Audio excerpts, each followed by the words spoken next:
2nd, and I dated some of the documents for the 23rd, but that's not the important things, Tricia. So anyway, but we're good to go with all those. So Eldred is here, and we have 4 here, and I believe I see Moira, Sean, and Chris online. So we're going to call this meeting to order. We do have a lot to get through, and part of that a lot to get through is an exec session that we're going to go right into right now, and so we can come on back and have our public session. And we're going to be reviewing personnel, et cetera, but I'll entertain motion to go in exec session so we can continue our conversations there and then come back and have our program. I move to enter exec session to discuss the employment histories of particular people and pending litigation. I'll second it.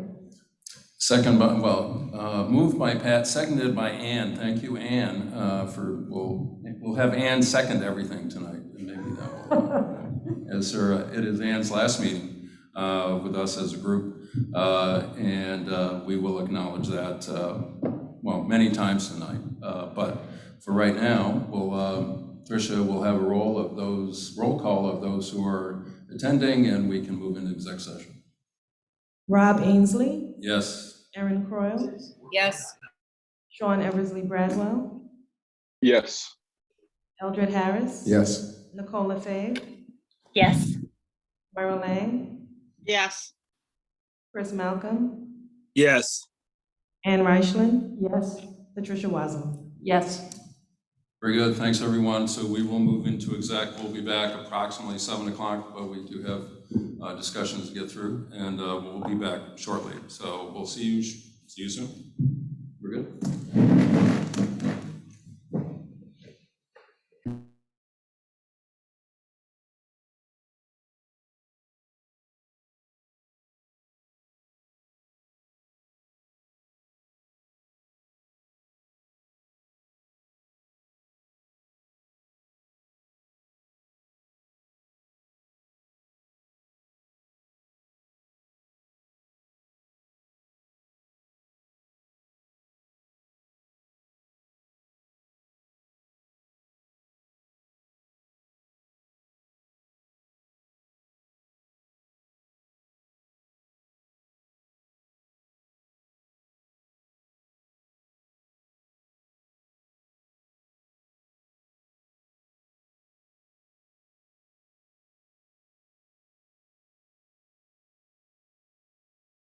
For 20.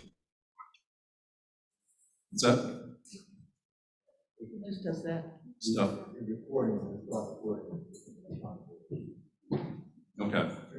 Whatever.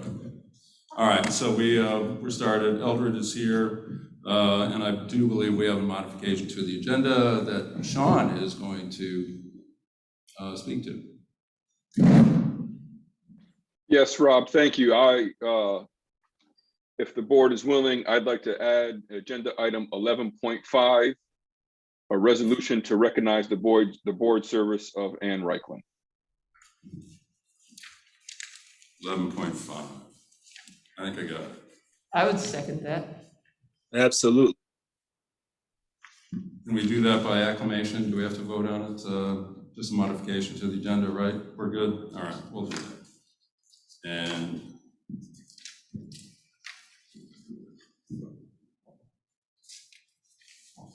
I got it. And it is there. Good. All right. So we're not quite at public comment period. I'm going to put on my glasses so I can actually see. But I think we have another New York State School Boards Association Champions of Change presentation. Yeah. We're back again. Somewhere in the district, kids, I'm sure, have done something truly outstanding, and probably with the help of staff. So let's hear about it.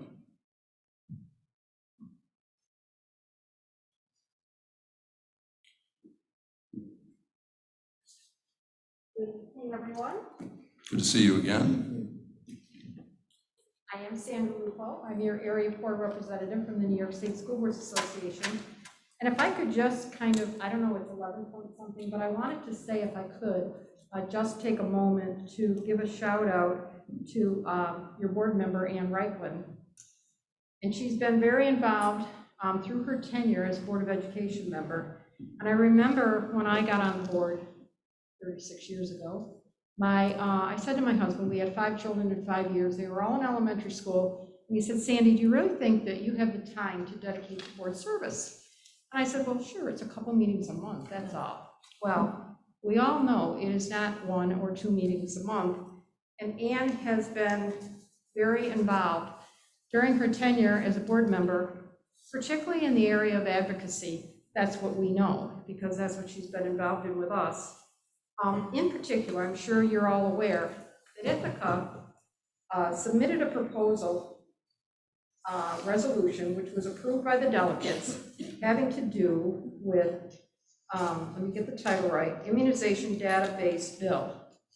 And the delegates accepted that, which meant it was very well presented. And subsequently, Ann joined the NYSBA GovRels team virtual lobby day meetings earlier this year. And her efforts were critical in getting both houses to pass bills.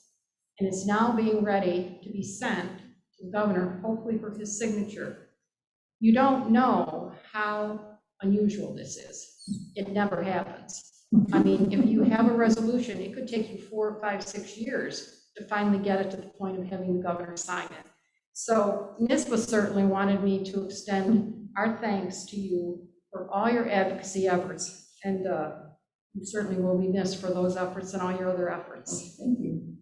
And I believe you have a new member, if I don't have this correct, Kelly Evans, who will be joining your board, and I would like to welcome her certainly to your board as well. Good evening. I'm very pleased with the opportunity to once again visit you as your area director to present you now with your 3rd Champion of Change recognition for the Ithaca Elementary Outdoor Gear Project. And our President Fred Langstaff and our Executive Director Bob Schneider extends their sincerest congratulations as well. The mission of the Elementary Outdoor Gear Project was to mobilize community resources in order to equitably meet the learning needs in the elementary outdoor classrooms. To say it was a rousing success would be an understatement. The NYSBA Champion of Change NYSBA Recognition Initiative is in its 3rd year, and as you know, its purpose is to recognize some of the exceptional programs taking place in some of the 700 public schools throughout the state. The fact that you're now being recognized for the 3rd time with this award speaks volumes for your district. It is not typical that districts have been recognized more than once, and you're being recognized for the 3rd time. And as far as I know, you're only one of 2 districts in the state that has had this honor. This project is an exemplary example of school community partnering, in part due to the constraints of the pandemic, and in an effort to reopen and ensure reopening, especially for your youngest learners. Collaboration with the Ithaca Garden and the Cornell Masters of Public Health program partnered to design the outdoor learning spaces at each of your 8 elementary schools.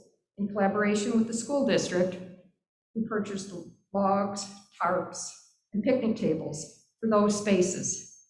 Parents from all schools volunteered to ready the space. Once the spaces were a reality, the Ithaca Elementary Outdoor Gear Project recognized the critical need of the students to have appropriate attire to be able to utilize the outdoor spaces.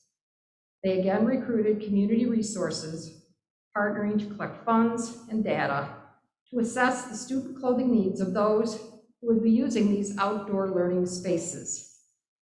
It was felt that by keeping learning outside as long as possible, it was believed to be the best way to keep the students safe and to maintain in-person student learning.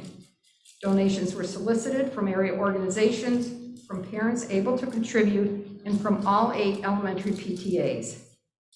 Whether appropriate clothing was considered as important as Chromebooks and iPads for optimal learning. Phase 1 provided clothing for all in-person elementary students. and phase 2 to provide clothing for the remainder of the students who are anticipated to return to in-person learning in the fall. This is truly a unique example of a measure taken to ensure learning could continue for all children during the most challenging of circumstances. So at this time, it gives me great pleasure to present you with this banner in recognition of your outdoor gear project.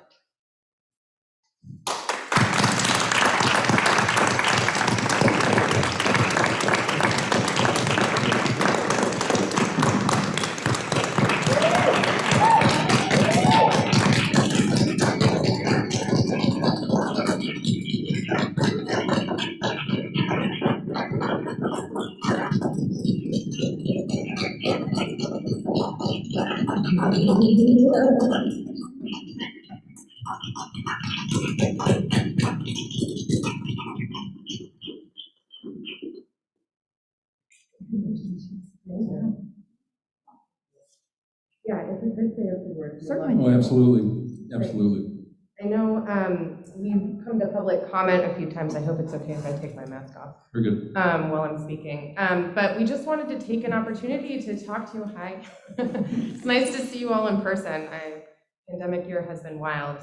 And it really, started for us as an organization really back in the spring of 2020 when in full pandemic, Dr. Brown, you took the really important and brave step of making a public commitment to anti-racist pedagogy and practice for our district.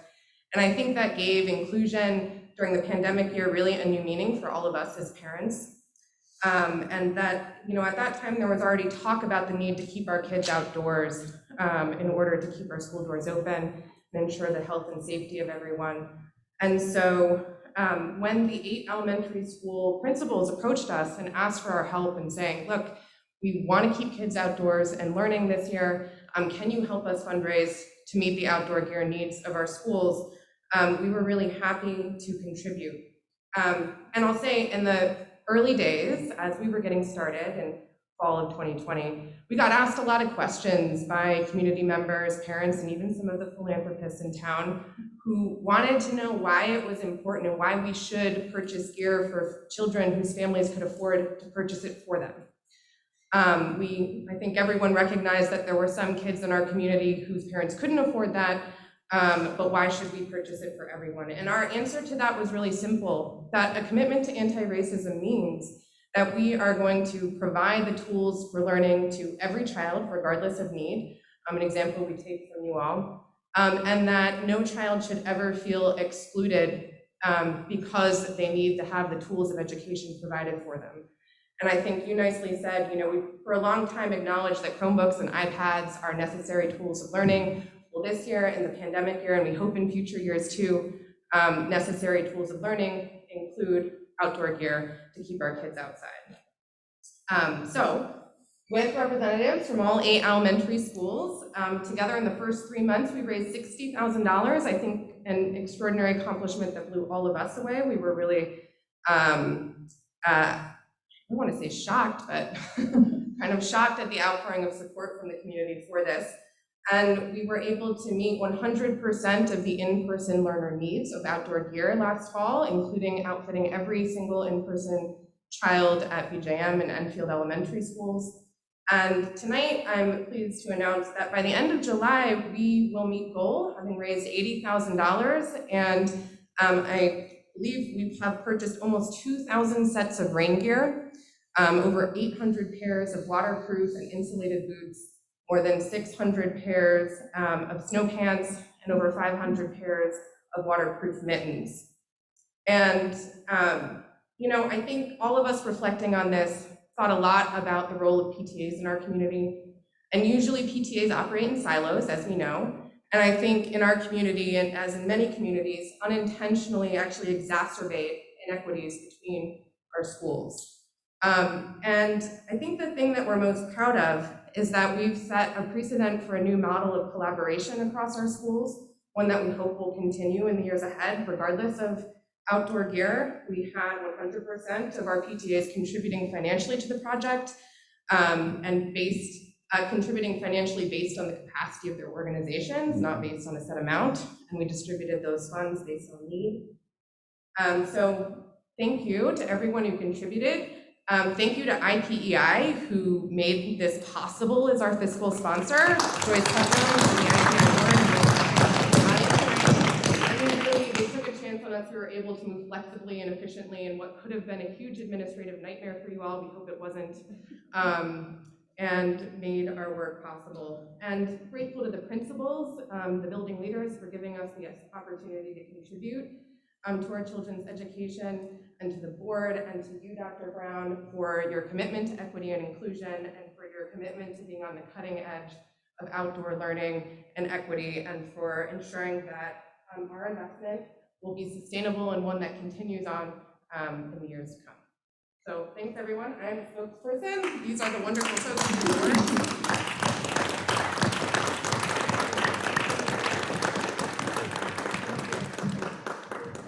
Thank you very much. Outdoor education is not going to go away. Outdoor classrooms are here to stay. One of the byproducts of this pandemic has been the establishment of the need for more outdoor learning, and not every child, me especially, wants to sit inside all day. It will only continue as we redesign our learning spaces over the next few years. As we're working through the bond, outdoor learning spaces are a key part of that. And so we'll continue to address what new ideas you all have that we can incorporate at all our buildings, not just the elementary schools. It's good for big kids to be outside too. So appreciate it. Thank you. Well, thank you, New York State School Boards Association. And we appreciate that. On to public comment. And I believe. I have something to add about that first. Go ahead. All right, so really quickly, this is a large institution. Most things that are resolved at large institutions percolate from much smaller streams. I think I was on one of the first calls about this idea back in May of last year, maybe even June, where our building leaders and our executives reached out to some members of the community who had been doing this for a very long time. Specifically Erin Martial at the Children's Garden. I'll give a shout out to Margaret Royale. And even though we don't discuss them much in public education, let's be honest, Waldorf and Montessori schools have been doing this for decades. So this pandemic has given us a chance to break through in a lot of different ways that we wanted to break through. And on those calls, I was literally astounded by how much the community was willing to rally around this idea. We had a landowner on 500 acres, so I got the trees, right? And that we had somebody who worked in, can't remember what store they were from, but they're like, we got the tents, we have the canopies, and it just kept rolling off people's tongues. This is for young people, we got you. I think we probably coalesced around our own resources a lot because, you know, again, it's $130 million, $150 million organization, but that initial outpouring of support stunned me. And big shout out to Caitlin over in Fall Creek, who did a large part of spearheading this, as well as Lily and Mary Grover. So there are a lot of people involved in this. As Rob said, this should continue indefinitely, and it should grow. So thanks to everybody who's involved and who made it happen for our kids. I just encourage all of my fellow board members to go see them. Go see those little sports pour out of buildings and enjoy with which they go and sit in those spaces. It's pretty damn cool. So thank you for making it possible through all weather seasons. Go learn in the rain, right? It's all good. I'll be really brief. Thank you so much for doing that, and I just think it's just such a wonderful example of making that old proverbial lemonade out of lemons. So really an inspiring program. So fantastic. We'll move on to public comment, but I believe IPEI wanted to speak. Is that? Stephen Manley is signed up for IPEI. Wherever Steve is, Steve may be online. He's online. There you go. One of us has to manage it. We flipped a coin, so I'm at home. There's Steve. Hey, we flipped a coin, so I'm at home, and she did an excellent job. So, Rob, thanks for a few moments. My name is Steve Manley. I'm speaking tonight as the Executive Director of IPEI, the Ithaca Public Education Initiative, and my littlest one, Sebastian, is speaking for himself. I want to take a moment and thank and congratulate the leaders of the Outdoor Gear Project for their dedication, singular purpose, and focus. I've been honored to spend time and energy with them on their behalf. Thank you to the more than 200 people and organizations who donated to make this project a success, the teachers and the staff who ventured out into all the weathers, and to the students who made us proud by learning through all the weather and in all the situations. Thanks to Joyce Putnam, a member of our board of directors who's there. If anybody else is there, thank you as well for assuming the responsibility behind this effort. IPEI is proud to be connected tonight to each of the 3 Champions of Change Awards that the ICSD has received. Since March of 2019, IPEI has worked hard to listen to the needs and desires of the school community, to meet them through our regular grant programs, and to find new ways to respond, like serving as fiscal sponsors and organizers and sharers of information. I'm continuing to look at ways we can be available to the education community within the district, including opening a new round of grant funding with a grant deadline of August 15th, so your teachers, your staff can hit the ground running as they begin their year in September. More information will be available about this new grant round at ipei.org sometime in mid-July. I want to thank right now in a special way every teacher, every staff member and school leader as you wrap up your classes this week. You have each had the totally unexpected thrown at you. I've been impressed with the resiliency of each one of you. Nothing worked perfectly this year, and every decision was its own challenge. But students throughout the district, including my own child, they were kept foremost in the conversation. Thank you. Thank you for that focus. It is truly the reason all of us in all of our roles are all here. Thank you, Rob, the members of the Board of Education who've led us through this strange year, Dr. Brown, to your administrative team. And lastly, I want to thank Randy Beckman, specifically and specially, retiring this year as a teacher at Bell Sherman while helping us next year to onboard her KDT coordinator successor. I had a chance to thank Randy in person, yes, in person, earlier today, and I saw the love and the admiration her coworkers, her family, her friends, and those who are some blend of all of those things that they have for her. The power and presence that Randy brings as an exemplar of what a teacher can be to a student, to a school, and to a community. This has been acknowledged by our generous community, who are right now matching any gift made in honor of Randy Beckman this month to IPEI's KDT or grants programs up to $10,000. They would love to see this community with an outpouring of support for Randy's innovation, for innovation of all of our teachers, and the Discovery Trail as our partner in KDT to be supported and honored with gifts from the community. I invite anyone listening, if you have a moment and if you can help IPEI and Kids Discover the Trail create experiences for the ICSD with a gift tonight or before the end of this month in honor of Randy Beckman. All the information can be found on our social media at Ithaca PEI. Rob and all the members of the board, thank you for your time tonight, and thank you for your dedication to great education in Ithaca. Thanks, Steve.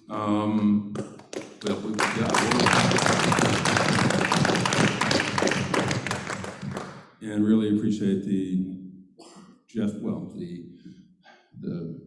recognition of Randy Beckman and her contributions to the district. Along with Randy, I just signed a stack of commendations to other retirees. So there's There's many that need to be thanked, and we will continue to do that. Tricia, are there any other public comment folks out there or in the room that wish to speak right now? Joyce, you don't probably want to talk. All right.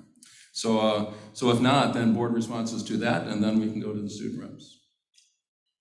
Or anything else that you wish to speak? Well, I'll make a quick response to both Steve Manley and to our teachers here today and to Sandy Ruffo. This is one of those moments that fills my heart with joy for being on the school board, and how often do you get to hear people say that, especially these days. You talked about the generosity of the community, and IPEI is the embodiment of the generosity of this community when it comes to supporting our students and our teachers and their innovative ideas.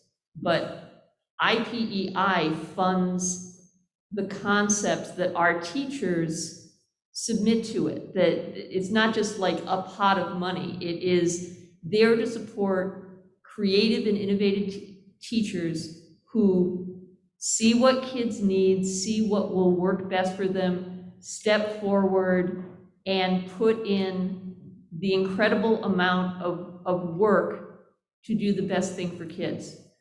And this was money that was raised, even beyond IPEI, but through IPEI. It is just one of the most heartwarming and inspiring aspects of living in this community, that people value education, teachers come here who value education, parents move here who value education, and the community comes together. And so I just want to thank everyone. I want to thank the teachers, IPEI, I want to thank the community for what you've done. Thanks, Pat. Any others, those who are playing along at home? I can barely see. A Zoom pause. Go ahead, All Sean. I can say is that our grandbaby has made a number of references to sitting on the stumps during class.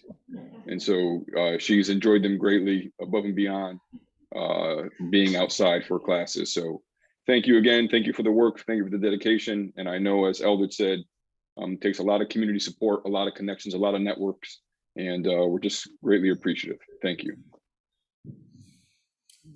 I just want to take a moment to, and there she is, to further recognize, look at her, man, she's growing.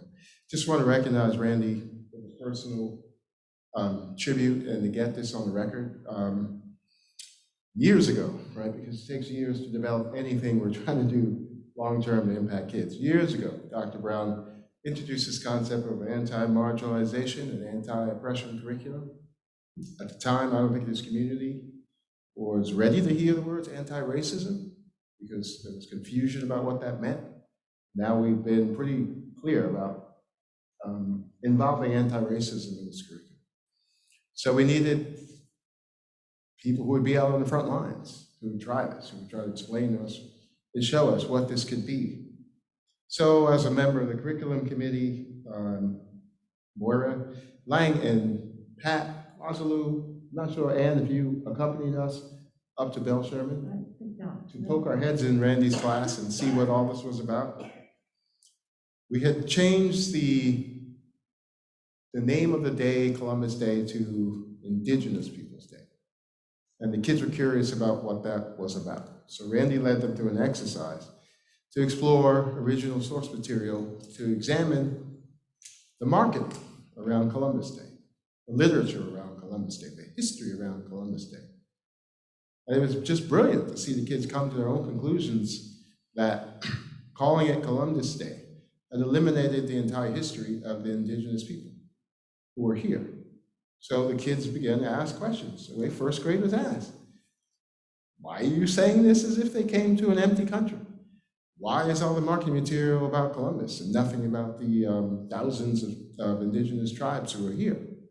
At the end of the day, they created a song, they created a video, and it was extraordinarily powerful to see these first graders all write to the company Pebble Go and say pretty directly to them, this is jacked up.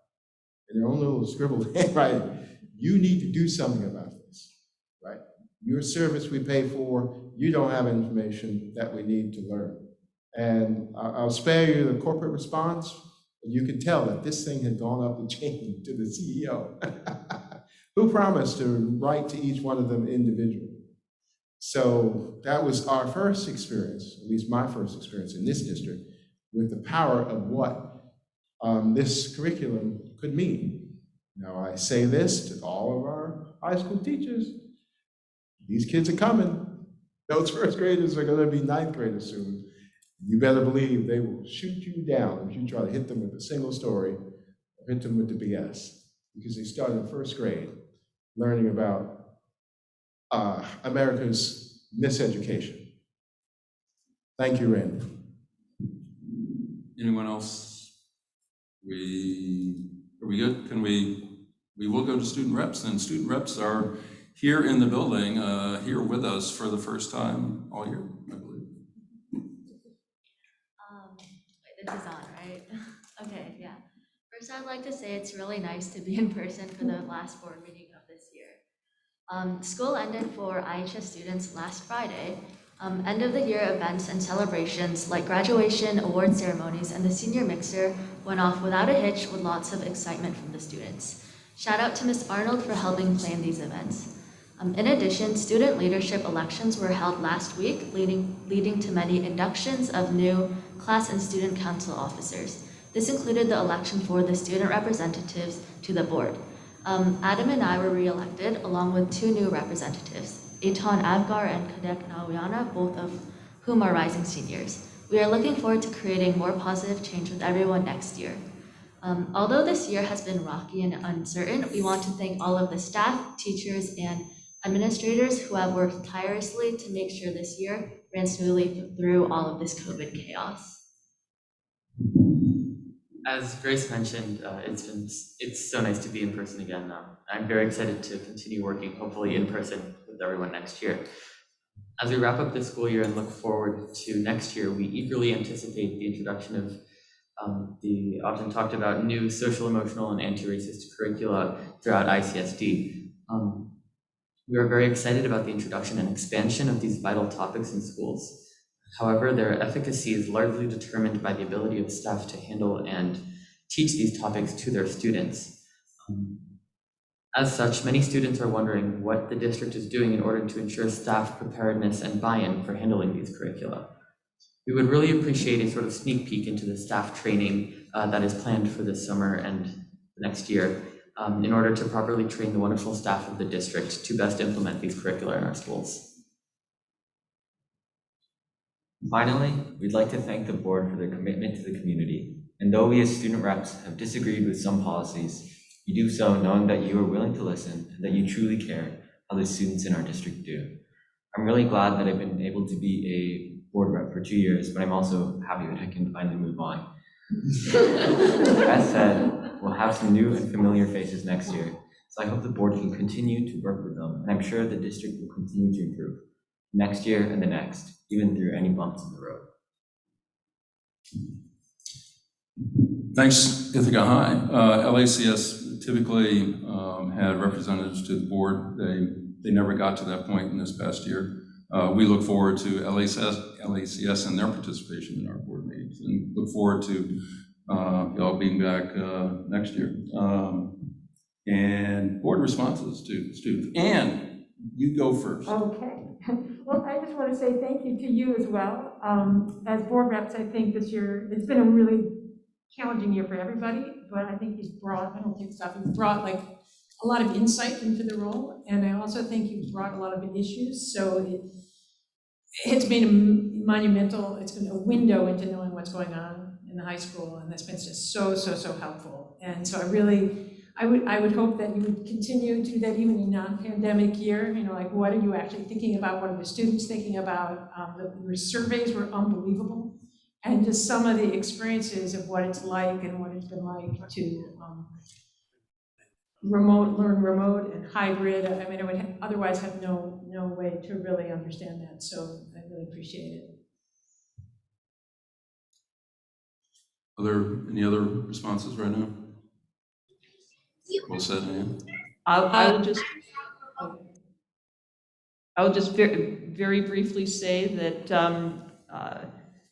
Grace and Adam, I look forward to working with you next year, and Alex, Godspeed. All the best in your next adventure, and it was great having you on the board for the last 2 years. Let's say just one more thing. Ann is going to say one more One thing. last thing. I would just say the other thing that I think you brought to the table were just a lot of really good constructive suggestions. So, you know, so you brought kind of you brought up issues and problems, but you also looked at ways that one could solve them. So that was fantastic. Thanks, Ann. Anyone else? We'll bounce to Moira. Is that you? I see waving. Yeah. Go ahead, Moira. Yes, thank you very much to the board reps, and looking forward to great work from those who are continuing next year. Just could you repeat the names of the newly elected reps? Eitan Avgar and Kadek Nawiana. Okay, all right. Who are in attendance over Zoom today. Okay, thank you. Welcome Thanks, to them. I want to thank you all for your tenacity and your bravery and just speaking up. You were true advocates, really representing your schools. You would bring things that you heard, and it was, you all did the job very well in a very difficult year. And I have so much admiration for all of you. Thank you. Anyone else? We do have a lots to get to. Just offering my quick Go things. ahead. Just offering my quick things. Very good. Well said, everyone. We'll ditto all that. And I think we got what everybody did. There we go. So good. Let's move on to the consent agenda so we can move through that. It is a long consent agenda. We've reviewed it in finance and a variety of other places. Is Chris still there? Well, there's Chris. Chris, can we? I'll move. Go ahead. Well, do you want me to move it first and then we'll speak to it? Yes, please. I'll move the consent agenda as presented. Second. Second by Moira, I believe. So, and Chris, anything that you need to point out? Go ahead. Wow. So you're 100% correct. It is a large consent agenda. I just want to point out that if you look at 6.2, 6.7, 6.8, 6.15, 6.16, and 17, those are all around transferring funds, end of year money moves to moving money from general funds to reserve funds and authorizing our CFO make those transactions. There is two unique ones that I do want to speak to, and one of them is 6.12, My Brother's Keeper, the designation of funds, but also 6.14, the Hallmark Tow Behind Trailer, which is another IPI grant. And this is actually us taking ownership and responsibility of that trailer, which is for educational purposes. So. Yeah, there's a lot there, Chris. And in finance, I kept hearing about a Hallmark trailer, and we're talking Hallmark Channel. I mean, what are we? But channel. No, it's spelled differently. Okay, but yes. It is a physical trailer that IPI is donating to the district, and it will be repurposed. And once again, IPI supporting the district and giving us stuff. I mean, now we're getting like trailers. If they threw in a pickup truck, that would be even better. But that would be ideal. There's higher priorities for their funding, I'm sure. But Chris, is there anything else anyone have any other And I do questions? want to point out that there is the disposal of surplus library books and other properties. I want to be totally transparent in finance. I said Moira would be livid to hear about disposing of surplus books, but they are being donated. So it's disposal is actually transferring and giving them away. It's not destroying. So I want to be clear with that. We appreciate that, Chris. Definitely. But just for the public's sake, we made this change back in February or March. Every single resolution has a detailed description on there of what's taking place and an explanation so the public can follow along. But if they want more information, they could also go back and look at the finance meeting notes or view the finance meeting that's publicly recorded. To Chris's point, much of this last consent agenda is fairly pro forma, meaning it is there's much that has to be done before the end of the fiscal year, which is June 30th, the end of June. So we're getting that out of the way tonight. And if there's no other questions, Ann, anything good over there? All right. Rob. Sean, go ahead. The only thing I would add is that we received information regarding our audit that S&P has affirmed the district's AA rating, which means that our finances are very strong in the global market.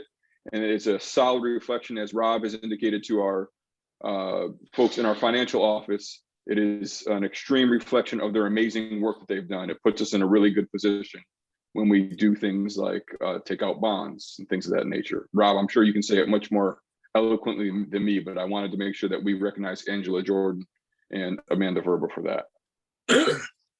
Well, Sean, I would never get in front of Dr. Sean Eversley Bradwell and being in my verbal skills, but the upgrade in the rating for the debt of the district it's an ongoing measure, but getting back to a AA rating just reduces our borrowing costs. We are borrowing for the construction that is ongoing and will be ongoing for many years to come. So it's really a reflection of outstanding administration and execution by the business office. Amanda Verba is a leader over there, an outstanding leader. Angela and Emily Scheip, who is now our in-house treasurer, I believe. Yes, Amanda's out there somewhere. But really, three outstanding professionals that really make this district run on the finance side.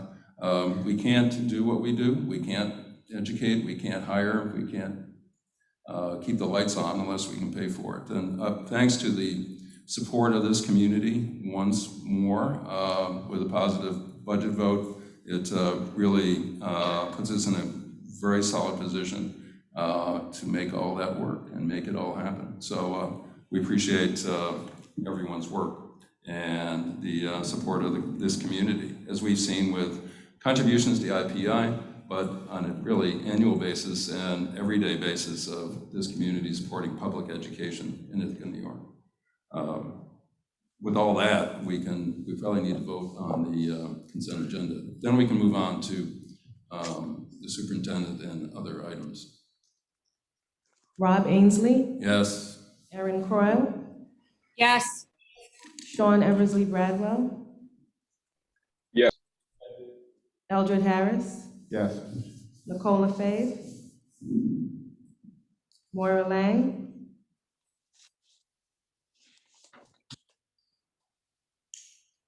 Chris Malcolm, Yes. Ann Reichland, Yes. Patricia Wasley. Yes. Well, we passed and most everybody voted. But so Dr. Brown, it's if you got anything to say, I mean, it's been a while. Dr. Brown. Thank you for the opportunity, Dr. James. I will use my time tonight to transition us to the agenda items that have brought some very talented educators to the table. And as they're walking up, and I'll introduce you quickly, give a special shout out to our students. And thank you for your efforts this year. And Alex and Emma, as you transition on to other places. And Alex, I know you're going to be going to another Ivy League town. Please know that we're always number one. But good to see you all. Thank you. And please stay in touch. With that, we're going to be transitioning to our friends from Cayuga Heights Elementary School to help continue the conversation about learning forward. Thank you for being here, Ms. Grover, and you'll have the team introduce themselves to the board and the community, and I'm super excited about what you're going to share. Thank you. Thank you for having us tonight. So, Tricia, the slides, please. Thank you. So as you know, we often start our time together when we're talking about learning forward with the Dr. Bettina Love quote that we get to gather and create, design, engineer the schools we were taught to believe impossible. Schools built on justice, love, and anti-racism. And it's a huge privilege tonight to be here with the Cayuga Heights team. Thank you for your leadership. Next slide, please. So the last two presentations, we've talked a lot about anti-racist curriculum for all and structures of support. And tonight you're going to see examples of how Cayuga Heights Elementary is engaging students as partners and leaders, and the educator identity work that Lisa Sahasrabuddhe has done a beautiful job outlining, and that this year we got to pilot with the equity team the identity micro-credential work, and Cayuga Heights piloted the family engagement piece. So with that, I'd like to turn it over to Principal Sahasrabuddhe. Thank you. Does this work? This is throwing me back to my college years where I spent my life behind a music stand and decided to step out of it as I pursued my career as an educator. So thank you. This is the first time that I have the privilege of addressing you as the leader of the Cayuga Heights Elementary School students and staff. I have 3 staff members here with me today: Emily Graber, Carmen Flores-Carrion, and Spencer Hill. Strand 2 of the micro-credential has to do with family engagement. And family engagement has been Cayuga Heights' goal, equity goal, for 3 years. I joined them in the 3rd year of their goal, and after my work on the micro-credential, it seemed a logical step to invite the staff to continue that work with me. So we formed a book group. The book study that we were doing, we were reading and discussing Engage Every Family by Stephen Constantino. That book was recommended to us by Dr. Brown. Stephen Constantino was going to be a speaker at the Diversity Symposium that should have happened last summer, but didn't because of the pandemic. So I invited the staff, open invitation to the staff to come join me to read the book. The book is kind of an activity-based book. There's a lot of things to do and things to talk about and surveys to take and reflections to do. So 9 educators, including myself, met almost every Thursday between January and June. And we read and we discussed, we talked about the culture of the school, we talked about what we thought it was and what we wanted it to be. We talked about who we were as an elementary school and who we wanted to be. We talked about how we encouraged the engagement of our families and what we could do differently to do that better, to reach our goal. The book challenged our thinking and forced us to adopt a strength-based lens and presented many ways for us to begin to welcome and engage our families into our school community in different ways. We really at Cayuga Heights, oh, I'm sorry, can we have another slide? I'm sorry, we didn't say that. At Cayuga Heights, we really want everyone to be seen, heard, and known. And to really do that, we have to examine what that means, what does it look like and feel like at Cayuga Heights. So I'm going to turn it over to the staff. I think that who's first? Carmen, next slide, please. My name is Carmen Flores-Carrion. I'm a 4th grade teacher at Chess.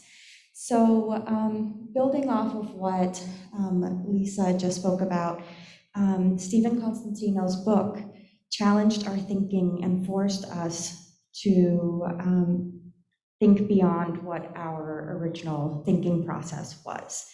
So we are rethinking what to do, what we do currently, and are shifting our mindset from deficit thinking to asset-based thinking. So when families feel like they are engaged, that's when we are going to see the biggest change in student achievement. So this evening, we are focusing on 2 action steps. One is school beautification, and the other is student-led conferences. Next slide. Hi there, I'm Spencer Hill, and I'm lucky enough to be part of the 3rd grade team at Cougar Heights. Just want to say quickly, everything Adam learned in life, he learned in 3rd grade with me. So as Carmen mentioned, one of several projects is to improve the signage at and the beautification of our school. I've learned recently that this work is already underway, so I want to thank everyone at district level who's involved in that already. So a month or so ago, I took a walk around our entire school grounds, which is recommended in the book, with the very deliberate aim of evaluating our signage. I wanted to look at it through the lens of a visitor who may not have visited our school before, or for whom English may not be their first language, or who may be a struggling reader. And I asked myself these 3 questions. Would a visitor know what type of building they were approaching? Would they know where to go to get the information that they need? And would they feel instantly comfortable, welcomed, and included? And I have to say that the answer to those 3 questions at our school is largely no. Our current signage is mostly negative in tone, with inconsistent use of colours and typefaces throughout the school grounds. It's largely text-based, without the use of hardly any graphics that could be universally interpreted, apart from the no entry signs, perhaps. So our hope going forward is that with input from diverse community members, we can create a welcoming environment and excellent signage that can be easily navigated by anyone who shows up at our doors. That's our goal, to make it more accessible. So now it's time to hand over to Emily Graber. Next slide, please. Hi, everybody. My name is Emily Graber, and I work alongside Spence as a 3rd grade teacher at Chess. And one way that we were thinking about being able to collaborate with students as partners and showcase them as leaders, as well as engage our families, is through student-led conferences. The 3rd grade team at Cougar Heights has actually been conducting student-led conferences for the past 5 years, and we absolutely love it. When we started out, we really just felt that if we were going to be discussing students and their learning, it just makes sense that students should be leading that conversation. Dr. Constantino in the book argues that if conferences do not address the questions and issues that parents have for their children's education, then they're no longer meaningful or relevant. When we sit down and ask students to guide a conversation about their own learning, we provide a time and space for families to engage in those critical conversations that are most relevant to them. They can ask their students what they truly want to know, and they know that they're going to get their questions answered, where this might not always be the case in a traditional type of conference. In our experience, we've had higher family attendance at conferences since beginning student-led conferences, and I think that that really speaks volumes to how effective they are at really engaging all families. This upcoming year, we are looking to expand student-led conferences to more classrooms and grade levels within our school. We know that this effort will take some training, planning time, and some creative solutions, but it will be worth it. And if we could go to our final slide, we'll shift back to Lisa and see if there's any questions.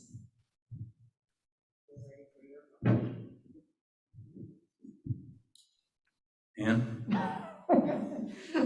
Well, I guess I'll pick up on the conferences and just ask a question how the pandemic impacted those. Did you do some of them remotely, and are there anything you would take from the pandemic forward into the future? Yeah, so the conferences were entirely remote this year, so all the students had their devices at home and beamed in, if you will, to us, the teachers, and had their families either with them or in some cases on their own device at student preference. And for me moving forward, I think it would be great if we could send the devices home for conferences again, because it gave families choice in how they were able to attend that conference. Next year, hopefully we can have conferences in person again, but if families can't or don't want to, I think having that access to the device at home really gave the opportunity to families who might not have been able to come to school otherwise. So I would like to see that continue moving forward. It was also very powerful if you had a parent who was maybe traveling or something, who could then beam in from anywhere, not just in their own home medicine. Question. What's a student-led conference look like for neurodivergent or 504 or IEP kids? Are we there yet? Are those questions we're still asking? It definitely depends on the student. I've never in those 5 years had a student not be able to participate in the conference in some way, shape, or form, and it definitely differs depending on what that kid needs. It might be that we show a video of that student engaging at school. It might be that the student can show off work that they've completed. So there's definitely different ways that students can engage in that conference that fit what can showcase their strengths at school.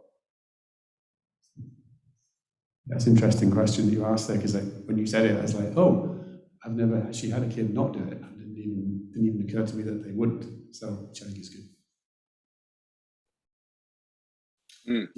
I don't have a question, I have more of a comment. Well, first, thanks for that last response as well, right? Like, in many regards, that is exactly what, affirmative thinking looks like.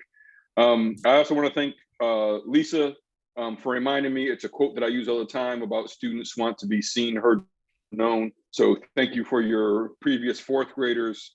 That's a powerful thing. And to, as someone who's a visual learner, the signs, that's powerful.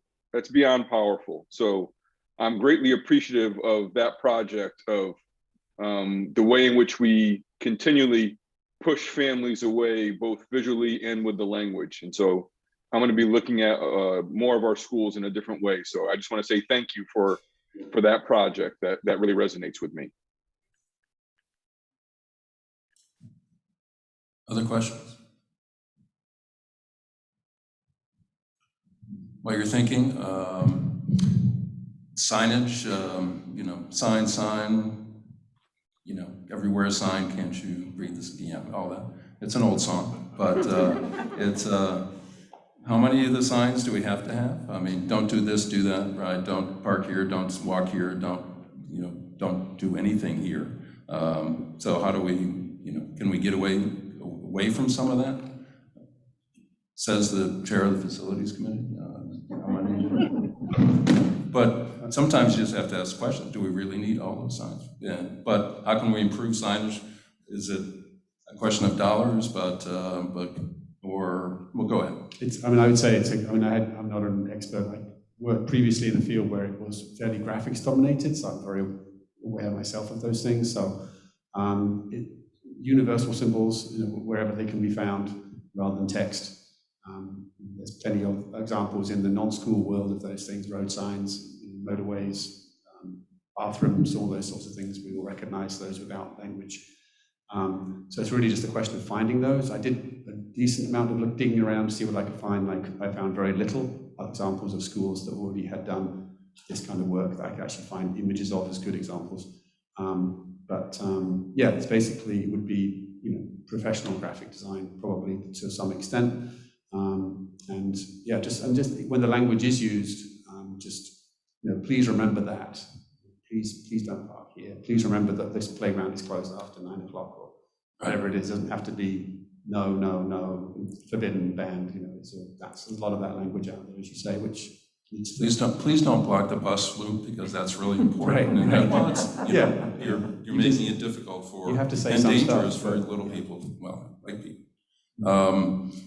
But we are looking at signage for all the schools, meaning, hey, this is Cuyahoga High School, this is what's going on today, and things like that. Right, Dr. Brown? Yes, sir. So all you have to do is ask, right? Exactly. For the folks who know me, they know I recommend a lot of books, but most of the time folks ignore them. And we keep moving. My team knows exactly what I'm talking about. But anyway, this team took me up on my offer and did it. And Dr. Constantino is sending you a bunch of likes and heart emojis right now as he's listening to what you shared after reading the book and implementing some of his work. So thank you so much. Dr. Brown, you seem shocked that people actually listen to one of your book recommendations. So you've made somewhat one person's day anyway. But but quickly engaging with your whole community, and we know your whole community doesn't live in one place. And it's always been a challenge to really reach out to, I'm a West Hill guy, I'm really a challenge to reach out to West Hill. Is it technology that helps, or I know you're doing more on site in West Hill? Yes, just wondering. Yes, and the school has actually done in the past a lot of reach out to West Hill. I think that Dr. Constantino says it's not doing more things, but doing things differently. So one of our first conversations, our 9 of us, was to change our language. So to not talk about us as being a community that's in 2 different places, but as just being a community. Because if we have engaged our families will come to things. Doesn't matter where they are. If they feel like they belong, they're gonna come. So it's our job to figure out how to do that in a way that really makes everybody feel like they are seen, heard, and known. So that's what our challenge is, and we're trying hard to not think of ourselves as that split community. It is a challenge, and that's also what we've been talking about, our shift in mindset. Right, and exactly, and it's, well, as we came up through the district, it was, those parents never come to a conference. Well, your conference is at, 11 o'clock in the morning, and, well, they both work, how do I get off and go to work when I'm work there, but it's way out in Enfield? I mean, right, so how to fix that? And it's not the parents' problem, it's our issue, our problem. How do we communicate? We were talking about communication earlier today. Yeah. And those are exactly the conversations that we were having in our group. Just to pick up on that a little bit, it also seems that in this pandemic year, there are those people working remotely and those people working, the kids who attended in person. And so I wonder how that dynamic, when in the past it was always, people that, these 2 different places, and you're trying to unify that, are you kind of using that same kind of, how does the impact of these disparate learning forms related at all to the way in which you've had these kind of geographic differences as well? Does that make any sense? Yeah, absolutely. I think it's a really good question. I think what we found is that it gave us, it changed the conversation because it created 2 different communities, right? Our conversations weren't about the village of Cayuga Heights or West Hill. It was about remote learners and in-person learners. And those communities were on both hills. So it actually, that's maybe another benefit. It changed our conversation. The conversation we were having was suddenly different. Similar, but still different. Anything else? I just want to say, this is the first time I've seen Lisa since she interviewed for the job as leader of you guys. And that was one of the last things we did in person a year ago in the spring. And I just can't believe it's only been a year. It just, I can't believe it. But I'm happy to see you, though I'm seeing you virtually. And I'm very, very pleased with what I've heard about what's going on at Cayuga Heights. And I hope to get there in person and to see you in person and to see what's going on in person. Thank you. Come up anytime. Anyone else before we let these good folks take off? We good? Thank you. Thank you. Thank you. Lisa. Thank Good you, seeing everyone. everybody. It's a pleasure to have you and see you in person. Pleasure to be seen in person. All right, we'll keep it moving. Good stuff. Good instructional conversations. Welcome up.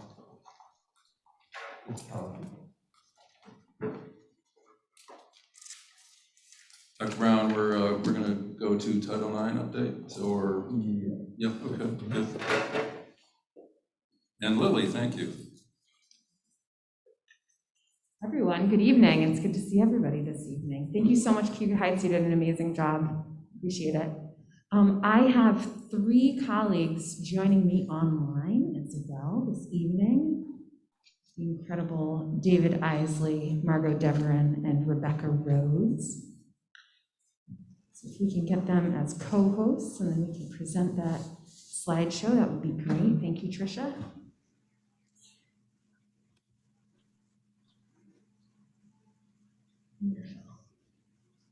Hi, David. Good to see you. Hey, Rebecca. Great, wonderful. Wonderful. And hopefully Margot. Oh, there's Margot. Hi, Margot. Wonderful. Great, great. So I'm going to let them introduce themselves and then I'll provide a little bit of context because we're going to be talking about what we're planning for the fall in terms of in-person and distance learning. All right? All right, let's start with Rebecca. Well, hello, everyone. My name is Rebecca Rhodes. I am virtually kindergarten teacher at Bell Schumann, and I have been in the district for 24 years.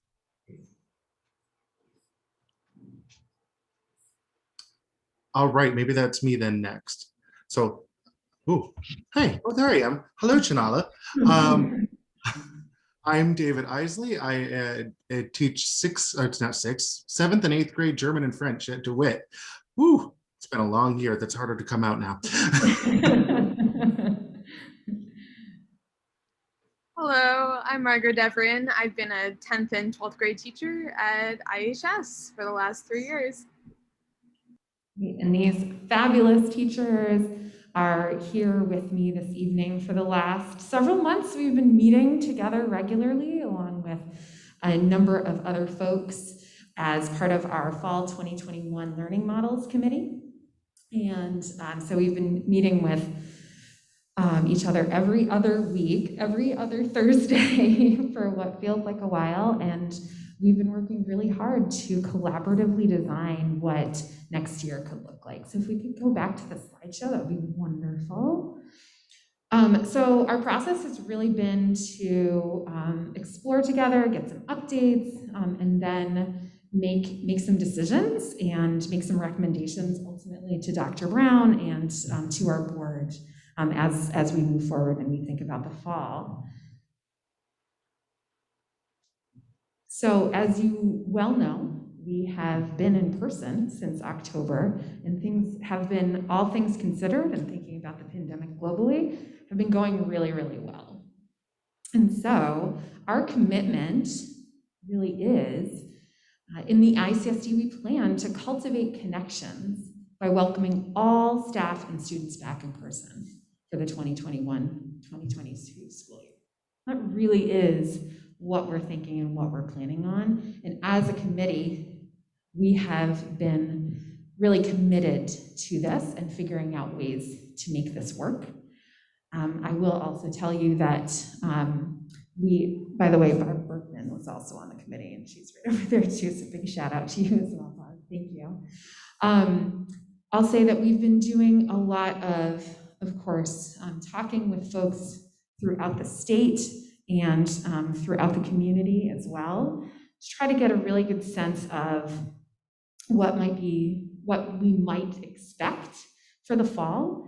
And we've been working with each building leader and administrative team to make sure that we can actually do this. So the classroom is going to look like pretty similar to what we have now. That's what we're anticipating, right? We don't anticipate that it will become more strict.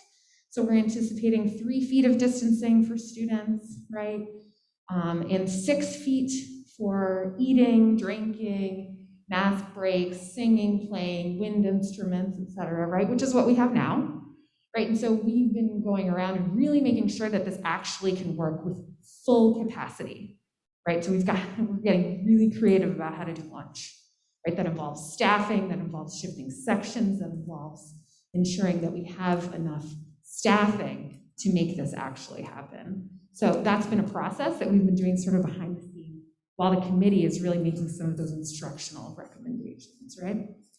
And then we anticipate that there's probably going to be some testing for unvaccinated individuals. It seems likely there's a grant that's coming to us from the state to help us with that through the county, right? So here's some examples of in-person learning that our students have experienced. You can certainly read that quote, but it talks about how when students came back on April 19th, when we had that next flow of elementary kiddos come back, there were kids who just ran out onto the playground and were just filled with glee, yelling, "Yes, we get to play on the playground with our friends," right? And you could see the excitement in their eyes, right? We've had sports, we've had kids interacting and supporting each other socially. We've had access to clubs, in-person clubs and virtual clubs, right? We've had sports, albeit very shortened seasons, and that's unified bowling up there. And this is the BIPOC family group from LECS as well. We have a story from a student who's been virtual all year, who's kind of not been that into coming to school pre-pandemic, right? The one thing he said to his teacher right before the end of the school year, "I can't wait to come back to school." We've gotten hundreds and hundreds of emails and Let's Talk dialogues from families, from kids, begging us to be back in person fully in the field. David, do you want to talk about this one?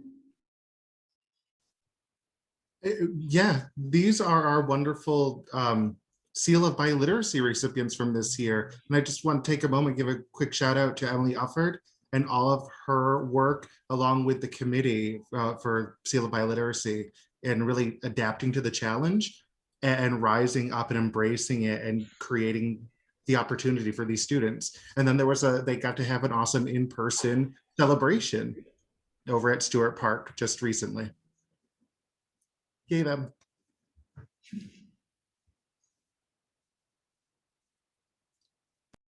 We've had strings, right? We've had orchestra. This is just a regular pandemic classroom up here in the corner. This is Ryan Barker's first grade at BJM as well. Margot's going to talk a little bit about some of the celebrations that we've been able to have. Sure, so this was the senior mixer up in the top left corner. In the middle, it was such a great experience to have seniors to be able to interact with one another after so long outside and then in masks inside. I heard so much good feedback from seniors who were able to actually see each other after so long and interact and finally get to see each other after almost a year of the pandemic. And so many of them are virtual and they actually got to see each other after so long. So this is a great experience for them. And so for folks on the board and for folks that are at home or folks who may be watching this later, we spent a lot of time, as we were planning this presentation, we spent a lot of time talking about the value and the importance of cultivating those connections and the ways that we can do it so naturally and we can facilitate it so well when we're in person.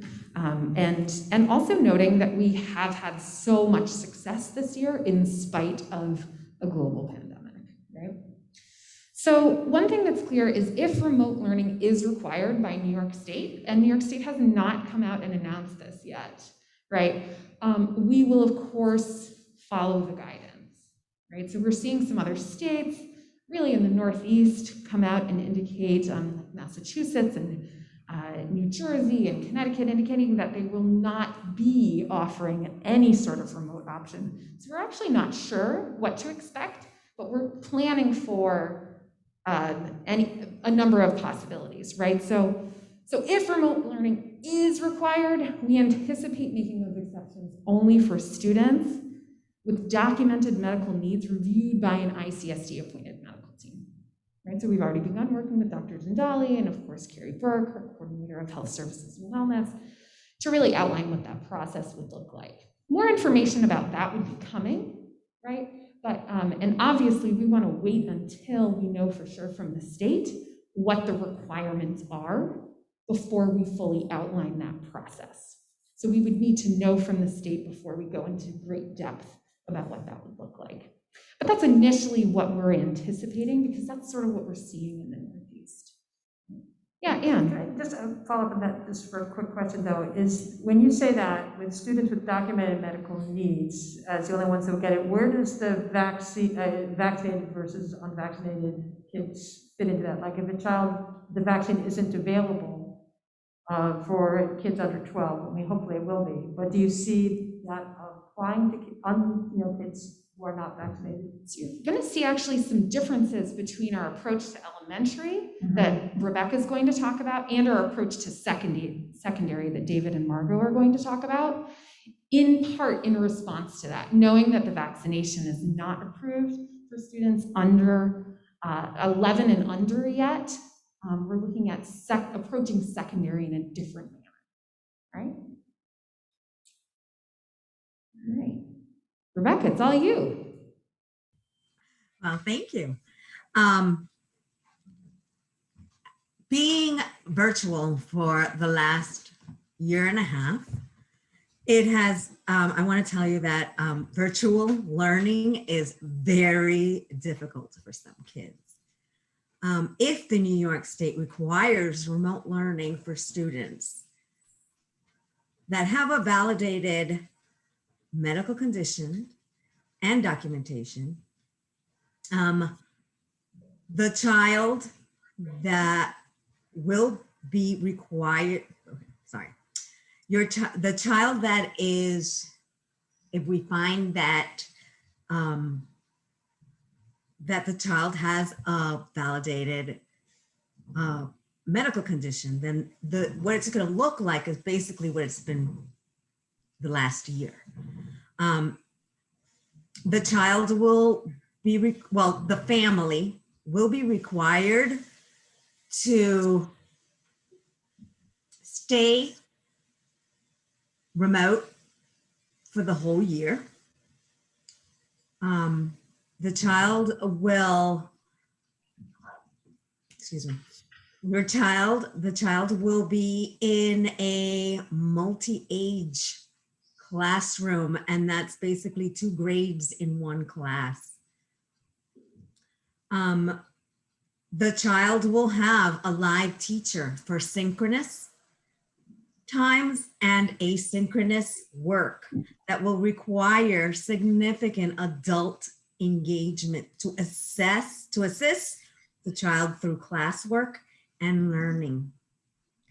I asked my virtual kindergartners what they like most about virtual school. And one of my students says, the times that we were able to play at the playground with my friends. And that was the biggest thing for them, just to be able to have interactions with other friends. I also asked the parents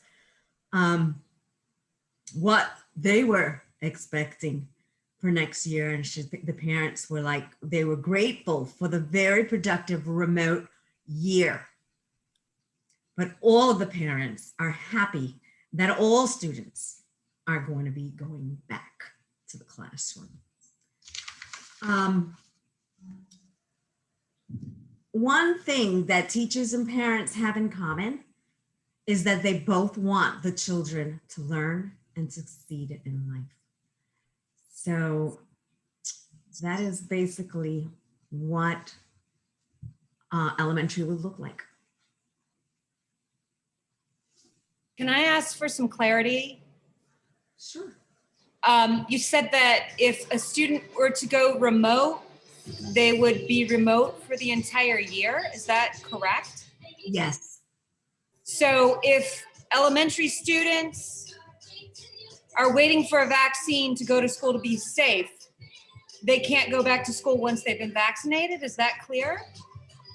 So Erin, right now we're operating with the information that we have right now, right? So we want families to, if the vaccine is not approved for younger children, we want them to have in their minds that we would be thinking about this in terms of a year-long commitment. The key here though, Erin, is everybody in every school, we've ensured that we can actually fit every kid in, right? So if something changes, we'll be in a position where we can welcome kids in, right? Well, so I speak here because I have a lot of personal knowledge, but I want to say that I am not the only person enduring this, which is some kids are very high risk. So even the mitigation efforts, their medical team are saying that's not okay. All right. And I know that, like, for me personally, I cannot do another year full remote. I will literally lose my mind. And I would probably withdraw my children. And I know from the parents I speak to, I'm not alone. So it doesn't matter what mitigation efforts are in the school. If there are families who, if they hear from their doctors that they should not go to school until their children are vaccinated and their siblings should not go to school. And I'm getting messages, by the way, as I'm talking to asking this question from some other parents.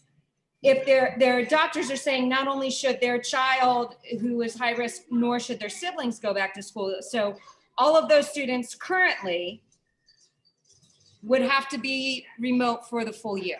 That is, I mean, that's the straight answer. Given the information that we have right now, if things don't change, then yes, right?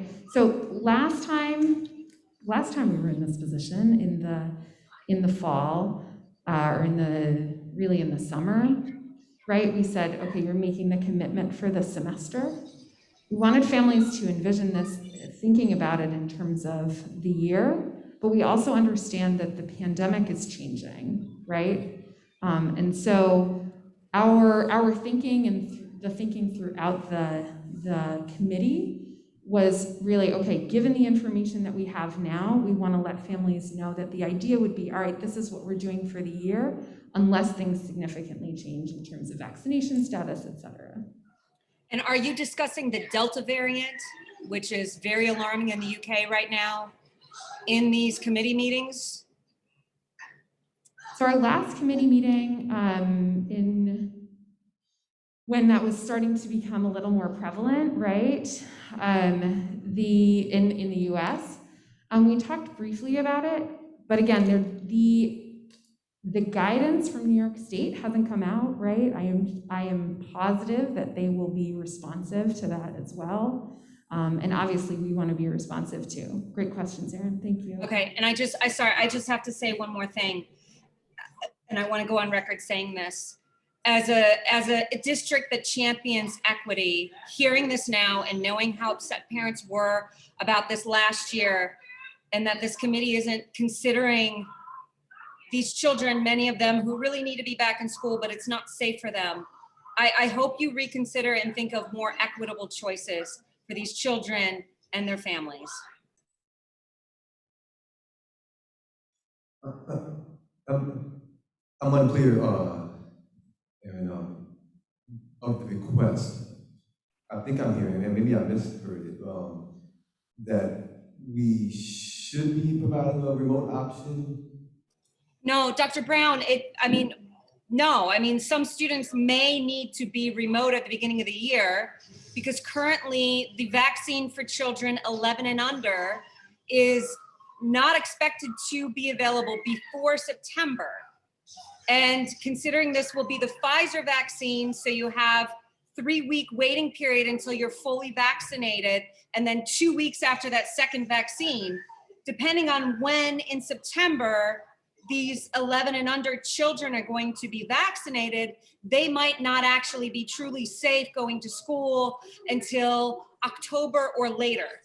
So to hear that a family and their doctor and their medical team is going to potentially make a decision to say remote learn until they know their child's fully vaccinated, because they've been doing this for 18 months and at that point longer, might as well do it for 2 more months. But then they make that decision, then they won't have the choice to send their child back to school once they're fully vaccinated.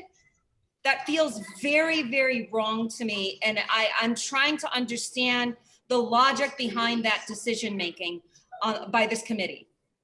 And I'm sorry, Erin, I'm not communicating well. That is not our intention. If vaccinations are widely available and we can open up for full in-person pre-K through 12, we absolutely will. What we're saying initially, right, is we're not going to do like a back and forth in-person to distance to in-person to distance, which we had some this year. So that's really where the year-long commitment to allow families to wrap their heads around it. If things change in terms of vaccination availability, absolutely. So let me make sure I'm understanding, and I want to make sure we restate exactly what we're going to do. Right.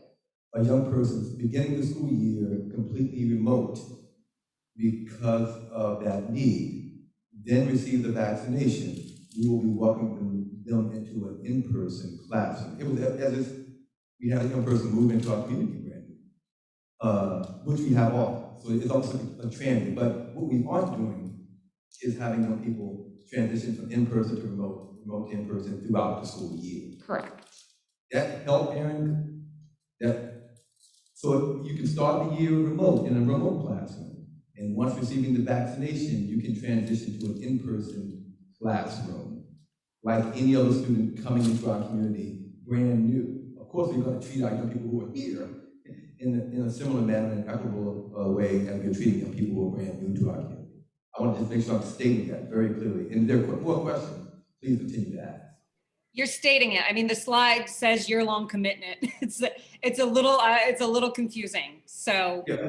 That is super good feedback. Absolutely, we understand, Erin. Thank you.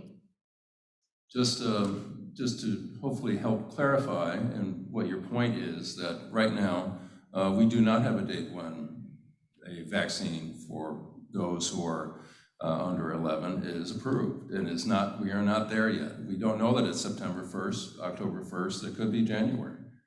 So the rapidity of the availability of vaccines being approved has been, far exceeds anyone's expectations to this point. Some say they're moving too quickly on vaccines for children. I think the FDA and others are weighing all factors, and I think hopefully we'll have vaccine for anyone who wants it, anyone's children who they want to have received the vaccine. We are not mandating that children be vaccinated, correct? Right, that's never been in the business world. We cannot mandate that you be vaccinated, but if you are, great. But if you're not, these are the steps we have to take when you're working or when you're going to school, whatever that means. Testing, it is, whatever protocols are put into place. But yes, once fully vaccinated, we in my world, we can meet with people, meet with the public. We can no longer have to physically distance. But those who are not vaccinated, it's a totally different story. And I think what you're just saying is that those who are medically fragile or have that need to not be with others yet, not be in a classroom yet, and kids that start the year that are under 11, they will not be vaccinated because there's no vaccine available right now. So we'll be in an environment where we will continue to test, I believe, correct? Very likely. That's very likely that we will continue to surveillance test. So the similar protocols in place, we've been testing at elementary school levels all through the year, and so that will continue. And eventually, vaccine will be available for elementary age students and younger, and then we can adjust and go from there. I don't think, none of us want a line in the sand that you have to do X, because we've come to understand and experience that this is a moving target, a constant moving target. And we certainly hope as we get through getting to herd immunity, that there'll be less and less incidents out there for those who are unvaccinated, and eventually for every parent who wants to get have their child vaccinated, great. I mean, I think that's wonderful for them. But some parents will continue not to for a variety of reasons. And so we will work with that. For those who have to stay home until they're vaccinated, yeah, we'll provide remote learning for them. But eventually, yes, when they're fully vaccinated and ready to go back, ready to go to school, siblings of those who are medically fragile, ready to go back to school, welcome them, open arms. I think the point you made at one statement was that when and if all elementary students are ready to come back, there's room. Right, there is room. It's not like, well, we don't have facilities and some will not be able to come back. All elementary students will be able to be in person. We have the numbers, we have the space, right? And we've planned for the staffing. Right, we plan for the staffing, we have the staffing. The staffing and the buildings and the protocols are waiting for all students to be back in place. No hybrid learning, it is in place. And for those few who need to stay home, we will welcome the opportunity to meet their needs at home and certainly wait for that day when everyone can be back. And this is all dependent upon whether we're permitted to provide any sort of remote learning or not. Okay, right, just trying to understand where we are June 22nd. And we've got a few months and things will change. Can I just make one suggestion? I do think it would be good in this particular slide to clarify, if you revise it out, to factor in what you spoke about in terms of the vaccination state changing, because I understood it the same way that Aaron did, and I thought, whoa, year-long commitment, and then if you got vaccinated in October, you would be stuck. And I think if that goes on the website, people might also make similar interpretations. So it would be good to clarify. Thanks, that's good feedback for us. Appreciate it. And thanks, Aaron, as well. Really appreciate it. All right, we're going to transition to secondary. Margot and David. Well, hello, everyone, again. I'm here to talk about our proposal for what the secondary model looks like. When we met together as a secondary group in this committee, really it was our love of our children and our passion for teaching that was really at the center of our thinking and our planning. So with that in mind, next year will be very different than for what this year looked like. There will no longer be hybrid concurrent classes. And there will no longer be office hours available. Our goal is to provide the richest, the most robust learning experience we can for students. And I think we all agree that that is in the classroom.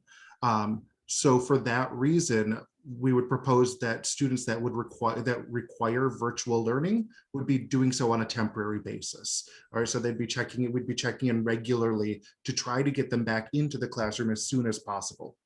But while they are in that virtual mode, they will have access to asynchronous learning supported by Canvas. We as a staff have really made excellent use, I think, of Canvas and providing supplemental and enrichment materials through that, and that will continue on into next year. And we will also have school-based tutoring in the form of academic intervention services and support labs for students. But again, I think our goal is to focus on in person. And maybe Margot, you want to talk more about that? Sure. So like David said, we are creating an option for students that have medical conditions or medical excuses that would exclude them from in-person learning at the present time, but would create an opportunity for them to learn remotely, not in person, but would have a teacher who would connect with them at the minimum every week or 2 weeks through Canvas. Because we built up Canvas as a platform over the course of the past year, it would allow students and teachers to connect on a virtual level without needing them to have the synchronous experience. but would allow them to have the same level of instruction as the students who were in person, and allow them to have access to the curriculum at the same level, but would not require them to be in person at the same time. And they would also have access to in-person tutoring opportunities through AIS services or through tutors who would connect with them on a regular basis. But it is not the same as the hybrid experience that we've had over the course of the past year, because teachers and students alike have not reaped the rewards of a hybrid experience over the past year. And we really need to adapt that experience just for the students who need it the most. So that's what we're looking at for the course of the next year.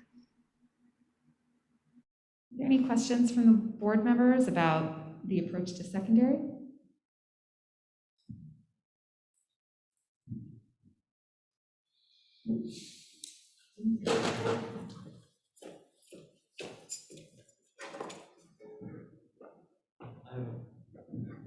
I have a question. So it sounds to me like the potential virtual experience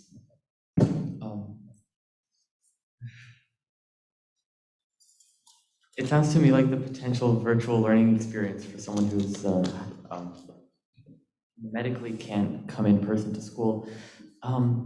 If I understand correctly, it would mean essentially all asynchronous assignments, learning through videos and written assignments, and very, very little interaction with teachers and students. And as a high schooler, that sounds very lonely. And I know that for the vast majority of students, that connection with teachers and other students is vital for learning. So I guess I'm just wondering how, like, what plans there are to make up for that, and how, I guess, keep students from being in a place where school becomes like a very solitary experience. Absolutely. So I'd love to say just a little bit, and then I can turn it over to David and Margot. So as we were talking about vaccinations earlier, obviously our 12 through 21-year-olds who attend secondary schools have access to those, right?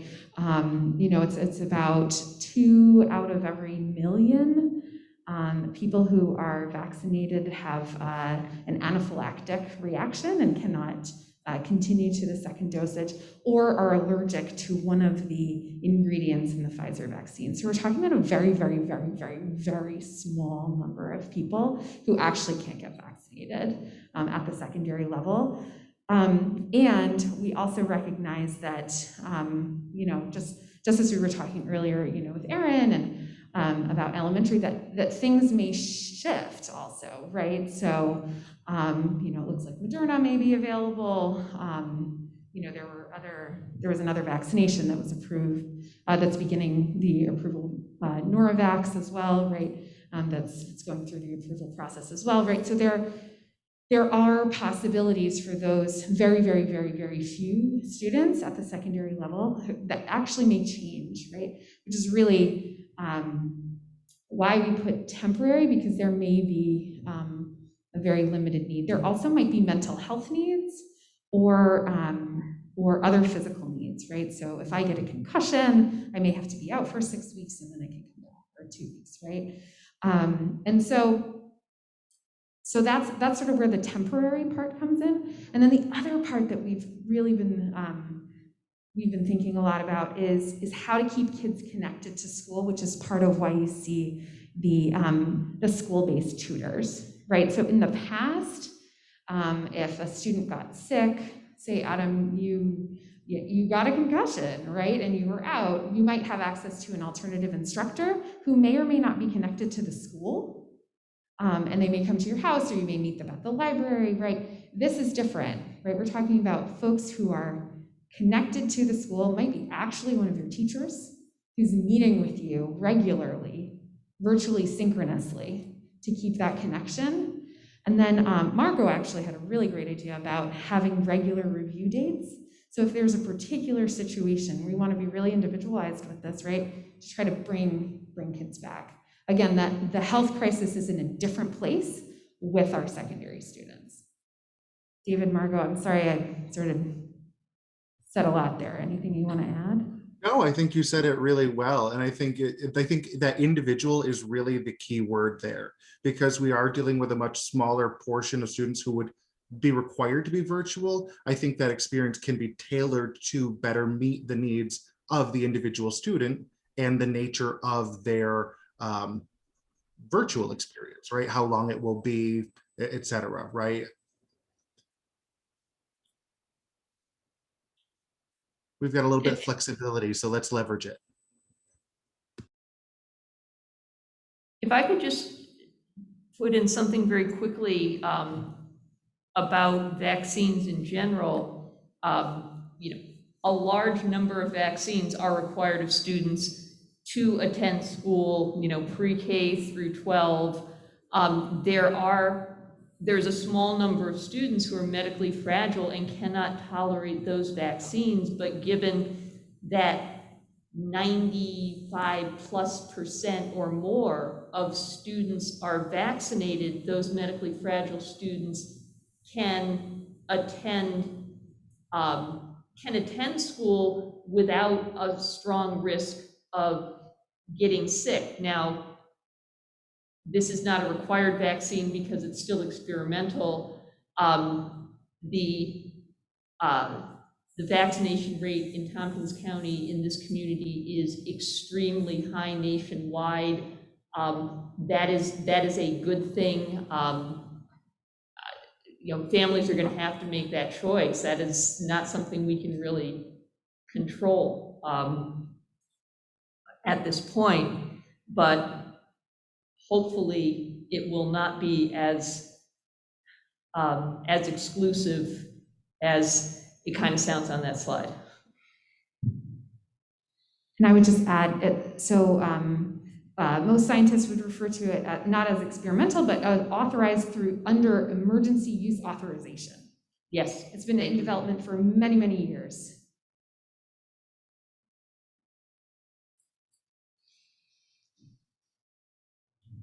Other questions? I think I have a question. Hopefully it'll be helpful. So we went through a great deal of gnashing of teeth around New York State finally putting the hammer down and saying that without a medical exclusion, kids need to be vaccinated. Or they have to make alternative choices. I see, to Pat's point, us reaching that crossroads this time as well, where there will be a vaccine at some point for babies 12 or 11 and under, and parents making a decision. They don't want their child vaccinated.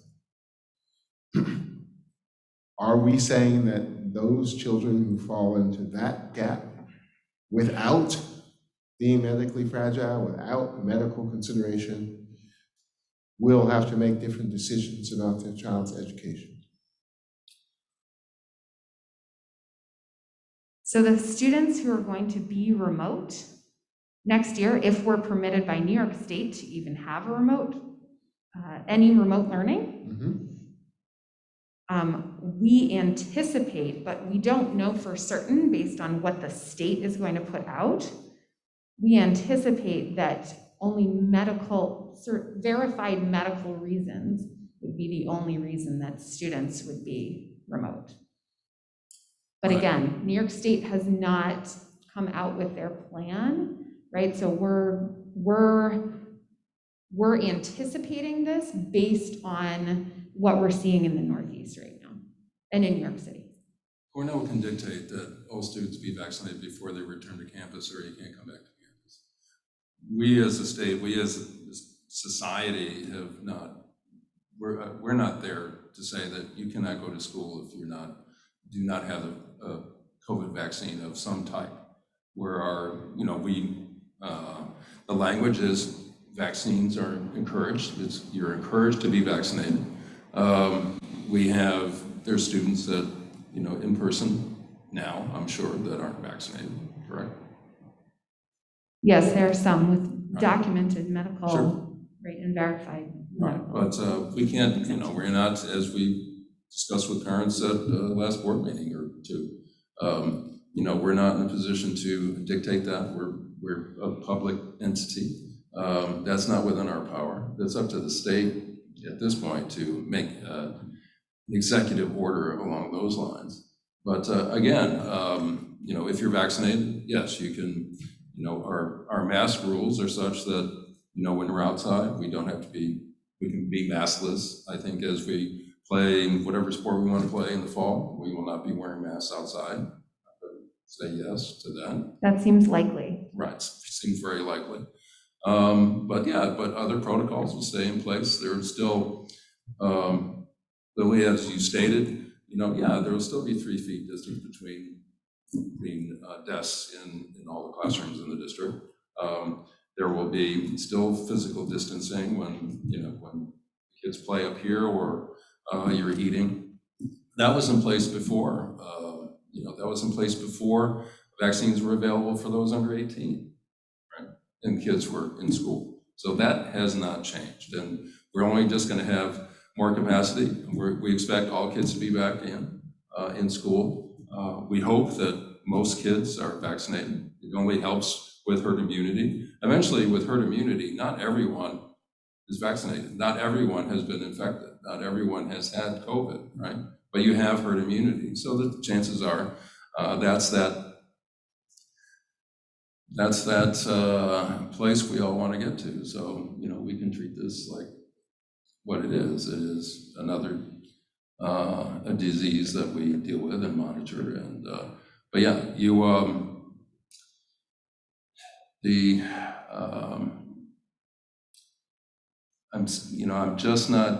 I'm not hearing anywhere that we can say, yeah, you have to be vaccinated. You have to make a choice, either send your kid to school or vaccinate. And if you can't vaccinate, don't send your kid to school, your child to school. The bus will come, pick them up, and we're going to go to school. But when in person, inside, I think New York State is going to say, yeah, we still need to wear masks when you're in school. There's folks that are not in favor of that, but it's one of those prices that we're going to pay here for a little bit longer until we get to a point where it's, that's the next shoe to fall. Okay, you don't have to physically distance, you don't have to wear masks indoors. We're not there yet. Yeah, that's my question, Rob. How does that stand? And this may not be something anybody except Kate can answer, our counsel. How does that stand square with the last round of legal positioning that New York State took regarding well, that's state law. That is state law. That's not our law, it's state law. I'm saying the last time we addressed this issue, state law was get vaccinated or make another decision.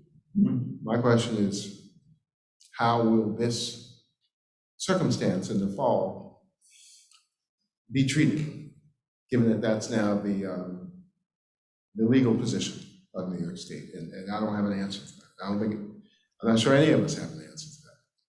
Will this vaccine? Can I follow up on? I'm sorry, Sean?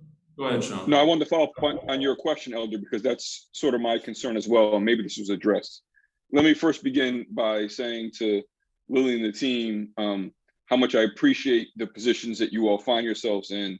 Similar to what Dr. Brown has said, we're often operating without complete information, right? And we also know that things change weekly, daily, if not hourly. And so even the presentation that we have here tonight could be completely changed. As Aaron mentioned, the Delta variant takes off, or there's a new vaccine that comes. And so I'm just trying to get our mind around the fact that this is a constant changing endeavor that we're trying to negotiate.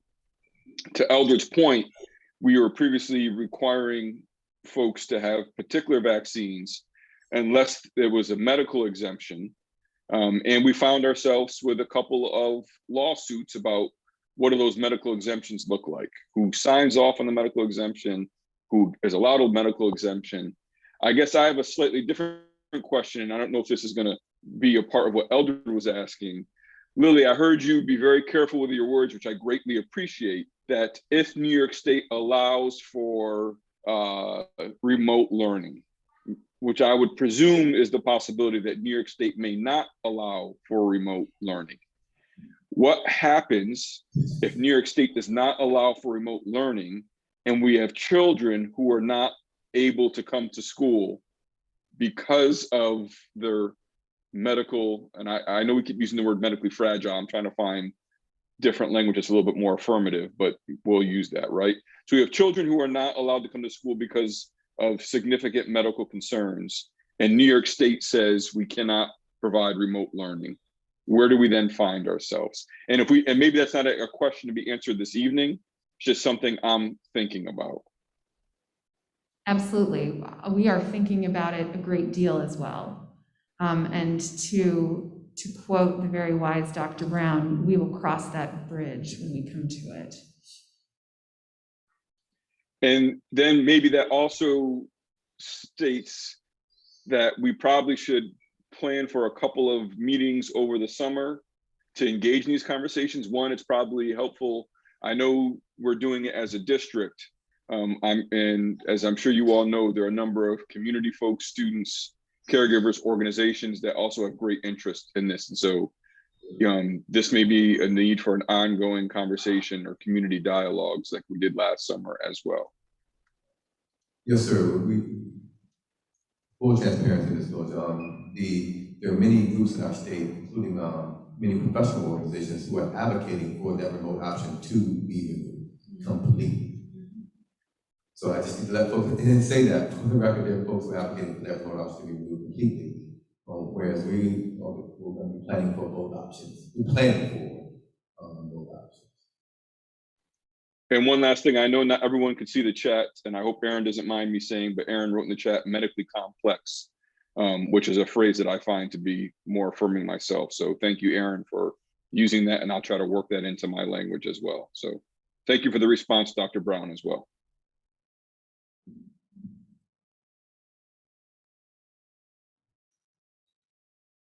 Our last slide, we really just wanted to end with an affirmation. This is a sign from one of our schools.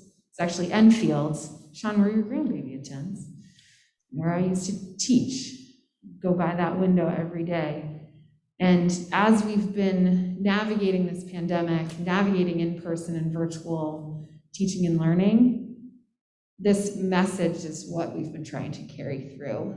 So even though this is totally complicated and extraordinarily messy, we don't have all of the answers clearly, the way we're approaching it is we're just trying to love our kids. Right? We do love our kids, and we're just trying to do what's absolutely best for them with the information and the situation that we have. I want to say a big shout out to my wonderful colleagues. Thank you, Rebecca. Thank you, David. Thank you, Marco. Really appreciate you taking the time and all of your work on this, and everyone on the committee, including Barb, who's devoted so much time and energy to this. And thank you so much to the board for the wonderful discussion, and we will have many more discussions, I'm sure. Thanks, everyone. Thanks. Thank you all for Bye, your David. work. Bye, Margot. Bye, Rebecca. I'm going to stay up here because I get to go next again. Your last slide had questions on it, Lily, but I think we've talked a lot. Yeah. We've covered a lot. So, and we're as we point out, we meet all summer, so we have an opportunity to revisit this topic. So I have a sneaking suspicion we will. We do not take the summer off. We will be meeting in July and August. So there we go. And are we good to go on to the next item? Are we going to talk? Are you talking Title IX? Are we talking money at all? You give me this agenda item and the next one. Well, Lily, go ahead, wherever you want to go. Great. So I want to give folks an update on Title IX. I know I give a lot of shout outs, but shout outs to our wonderful student reps who have been meeting even at the end of the school year. We're going to meet again at the end of July to reconnect on this, but their advocacy and their connection has been brilliant. So thank you. All right, so I want to let folks know, so I'm Lily Talcott. obviously the deputy superintendent, but I'm also the Title IX coordinator for the school district. Some folks have questions about what Title IX is. So just so folks know, it does go beyond sports. Right? I think there's a misconception that Title IX really just addresses sports, but it also addresses sexual harassment and assault. It really covers anybody associated with the Ithaca City School District. So we're talking about students, staff, right? And it could occur, any sexual harassment or assault could occur on or off ICSD campus and even online, right? Tricia, do you mind going to the next slide? That's great. So I know this is really text heavy, but this can allow folks to have a clear sense of what our role is in terms of Title IX. And the first thing that's really, really important for us is that we immediately make interim accommodations for the survivor, right? So we need to immediately take their needs into consideration and then go from there, right? We ask folks or staff members, right, to contact me as the Title IX coordinator. We stay very confidential as possible. This is usually right around when we contact the Advocacy Center as well. They're a wonderful partner. Huge shout out to Lynn Stack and their work with us. It's been extraordinary. And then we engage in what's called an inference-free investigation, right? So we want to be really very cognizant of the needs of the survivor during this time, right? So in terms of re-interviewing, not re-interviewing, right? So we try to create a really safe space for that person. We talk to witnesses. We look for other documentation as possible. We start really open-ended and then we get more specific, right? We also have a responsibility to presume non-responsibility until the investigation is completed, right? And then these final three pieces over here is really, I put together an investigation summary always. We look for a preponderance of evidence and then we determine responsibility, right? So those are essentially like our legal obligations, right? And those are the things that I oversee as the Title IX coordinator. We certainly get a lot of questions about perpetrator responsibility and at what point do people know what happens to the perpetrator, right? And so we're also, just so folks know, we're also governed by privacy laws, right? So we're also governed by FERPA, so we can't reveal things about minors, right? So we're not allowed to share that information with folks. So one of the things that we're working on, if you can go to the next slide, I'll talk about that later. Can you go to the next one, actually? Thank you. Is updating our reporting system. So that second bullet there is really ensuring that there's greater choice and also visibility for folks so that there's a lot more clarity on like what actually happens, what the process is, right? We have not done a good job about advertising that, right? I've been doing Title IX investigations for 3 years, and I don't think I've ever talked at a board meeting about Title IX, right? And so I think we can do a much better job in terms of that. So Tricia, if you can go back to the last slide, this is something that our wonderful LECS students have put together, and now there are like over 80 of them like hanging up in IHS and bathroom stalls and on walls all over the place. I think it was right after we met. Maybe we met on a Friday and they were up on Monday, right? I think this is shared in board docs. If you click on the link, you can see the whole poster, which kind of talks more about, it really just talks about the process and what you can expect if you are sexually harassed or assaulted. Yeah, Anne. Yeah, I just have a question on this particular slide. If a student wants to report something, but they want to be anonymous, right, or they don't want their parents to know, how can they do that? Right. So anonymous reporting is actually one of the things that we've been talking about as a group with with the board reps, which has been really helpful. It makes follow-up a little trickier, potentially, but we were really talking about this idea of choice. And then the other thing is the Advocacy Center, they're not mandated reporters.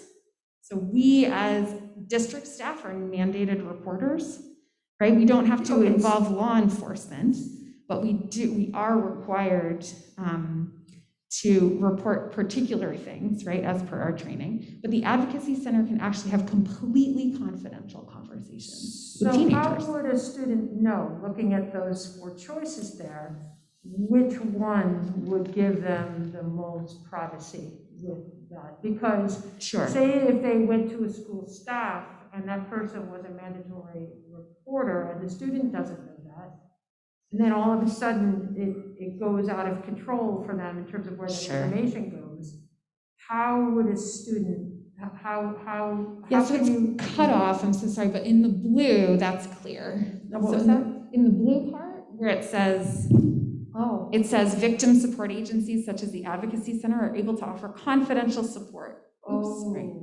But wait, what does it say under the school If you staff? 'Cause I click can't on the read it. link, so if you're in board docs, then you can see the entire document. So you can see what's hanging. Yeah, I wonder if a student wouldn't actually bother to read the fine print. It's like, Sure. I wonder if they're having some clarity around that, because it could create some unintended consequences, I think. Yeah, I think you're right. I think that is a possibility. I will say that's part of why the kids that Ms. Collier, who's our fabulous department leader for the counselors, that's why they wanted them inside the stalls of bathrooms. So folks could have more time to read all of the fine print and they would see it over and over and over. Lily, can I add? Yeah, sure. 2 quick things. And one of the things that my experience on a committee at Ithaca College is that we have anonymous reports that are not from the person who is the victim, and that creates sometimes a little bit of tension that people do not want that information to be known. And so the follow-up and the investigation is difficult. And I can tell you, as someone who is a mandated reporter, students come to me, unfortunately, too often, and I begin by telling them, stopping their conversation and just saying, just so you know, I'm a mandated reporter. Depending on what you say to me, I may have to report it. And I think that that kind of training hopefully happens throughout the district as well. But that's one of the ways in which I, on a personal level, have assisted students so they know before they tell me that I have to report things. Normally, it does not stop people from telling me, but I just want to give you an example of what takes place in my world on a college campus.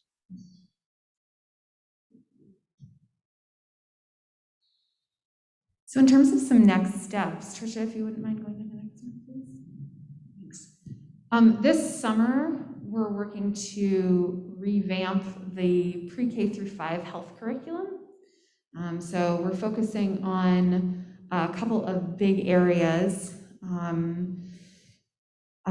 Sexual health, right, which includes consent education. Adam, you'd be very happy. And also social emotional learning. So we're taking those 2 big strands, and those are going to be the big revamp focus points. I talked a little bit about updating reporting systems, and again, we're really trying to be clear about choice, right, and getting that out there. I've been revising the Title IX policy. There are some changes that even occurred last week in terms of supporting transgender students at the national level, so we need to make sure that that's reflected as well. We want to encourage and continue student leadership and partnership, which has been really wonderful, and we're looking at other possible ways to connect to other student groups as well, not necessarily forming another group, but just making sure to ensure those connections, and continued staff training. And Lynn and I continue to talk and connect, and we have been for the last couple of years as well, but again, you know, it hasn't been very super visible, so we're making an effort to be more visible. Other questions?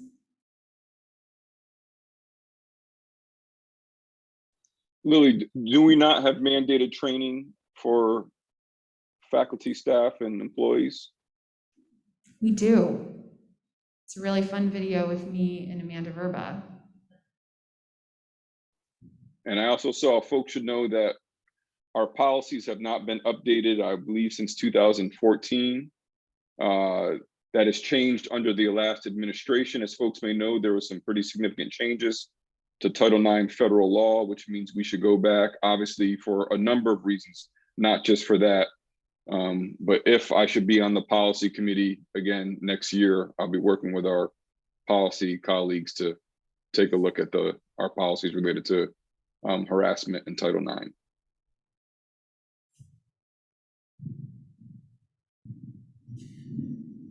I think Sean's going to be drafted onto the policy committee, but go ahead, E. Don't expect me to do it, bro. I'll tell you that much. Okay, so there are areas in which we are moving forward as a district into new spaces that are not mandated. And for some reason, I always feel far more confident we're going to get that right in these new areas into which we're moving that are mandated.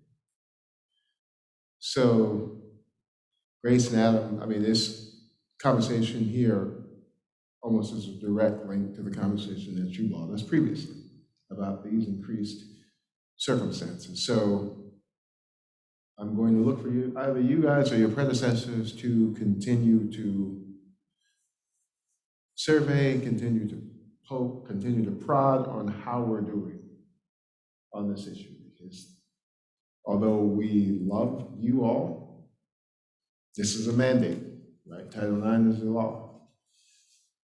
Like I said, my experience, my instinct, everything in my soul tells me we will not do this as well as the other stuff unless, we're held to account. So once we get this framework in order, continue to work with our administrators, continue to reach out to your colleagues and see if we're missing corners. What are we not seeing? What are the nuances?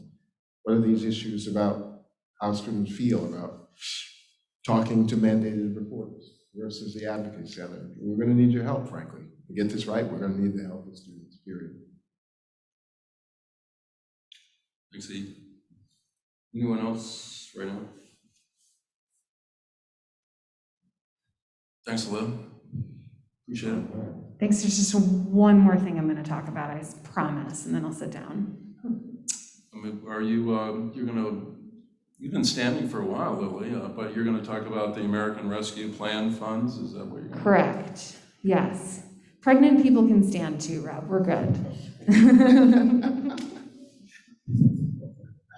I'm sorry. You were being really nice because I'm standing and everybody else is sitting. You're very kind. I'm so sorry. You're wonderful. All right, we're going to move on to the American Rescue Plan, right? Right, exactly, Lily. It's great that I can't quite understand what you're saying, so it's all good. So I missed the whole thing. That's fair. That was really fair. All right. Tricia, thank you again for presenting one more. It's the American Rescue Plan PDF, I believe. Right, so at Finance, we had an opportunity to talk together. I believe it's in board docs, Tricia? Yeah, thank you. Apologies. So we had an opportunity to talk in Finance on Tuesday and begin a discussion on the American Rescue Plan and how we plan to use those funds. Amanda Verba did a wonderful job, and she has not taken a day off in a really long time. So we're really glad that she actually is doing that. And she and I have been working really closely together on planning for these American Rescue Plan funds. So just to remind people, this is $1.9 million each year for 3 years. Right, so these are, they're really looking for non-recurring expenses. So things that we plan to expend funds on really once, twice, or 3 times, and then likely wouldn't necessarily continue. But we also know that and anticipate that there will be a combination of both of these, right? So what we've put together is an overview document, really looking at our plans to maximize in-person instruction, to address the issues around unfinished teaching and learning for all students, for students with special needs, for students who are English language learners, right? Addressing the social, emotional, and mental health needs of our students and our staff, and the ways in which we plan to support educational technology. Now, I'm going to be honest with you, I don't love this format because it creates false separation, right? There are things in the top category that actually probably will support social emotional learning and social emotional health, right? So additional sections and smaller class sizes could actually support students with special needs, support students' social emotional health because they'll have stronger relationships, more time with the teachers, et cetera, right? So, but we still wanted to give folks an outline and an overview, and this is what we're going to be taking around for feedback. So after this meeting, with the blessing of the board, we'd like to go to SEPTA, we'd like to go to EILC, we'd like to go to some other community groups that are connected and have supported and pushed and helped our school district be better, to get their feedback and input, ideas for shifts as well. And then we'll also have a public comment period here where folks can submit ideas, thoughts, suggestions, changes, much as they do with the academic calendar through the Let's Talk portal. And Lily, it's very nice that we're going out and getting comments and input regarding these funds, but actually it's what we have to do. I do believe, as with other districts with receiving significant funds, they are reaching out to communities to give feedback on how to spend. In Syracuse's instance, $120 million or something, right? So we are not in that ballpark, but as you mentioned, it's money that has to be spent over 3 years. And we just have to get some input on where that should go, because it's added to the budget, but it's not from local taxpayers, so it's right. That's right. And I'll say, we're doing it because we have to, but also because I am 100% positive that there are things we have not thought of that we need to consider from our community. No, absolutely. Yeah. Absolutely. I thought perhaps Dr. Brown could run all that with you, for you, but in place of Amanda, but that's okay. Anything else? I mean, we have the piece of paper, we see it, but I assume this piece of paper is probably going to change a bit as we have these conversations, eventually spend the money. Absolutely. Anything else, Lily? We're gonna let you go. Yes, thank you for letting me sit down again. Appreciate it. Thanks, Lily. Appreciate it. Excellent job, Lily. We do have one more item, and it is a resolution. And I've mentioned the name a few times tonight, but it's a resolution. I'm taking this off because I'm going to talk for a minute. It is a resolution to honor the service of Ann Reichland to not only the Board of Education, but to this community. And shall I go ahead, Dr. Brown? I'm in person and I have it in front of me, and there's various whereases, but Ann, this is for you. Ann, and indeed for those out there, this is Ann's last board meeting as a sitting board member. We certainly expect to see Ann at board meetings and at a variety of whenever we need Ann. Hopefully Ann will be there. But I will read it, and I have my glasses on, which I never do at board meetings. So, Ann, this is special. Whereas the Ithaca City School District recognizes the service of Ann Reichland on the Board of Education for 6 years, and whereas her leadership of the district's Legislative Advocacy Committee and community activism has provided substantial enhancements to our systems and structures to support students, staff, families, and whereas her advocacy with our state assembly and Senate representatives for critical legislation involving the safety of our students, and the fiscal solvency of our district was consistent and unwavering, including leading numerous trips to New York State Capitol. And whereas her expertise was instrumental in the passage of a bill to provide all school districts across New York State with the capability to batch download student information from the New York State Immunization Information System.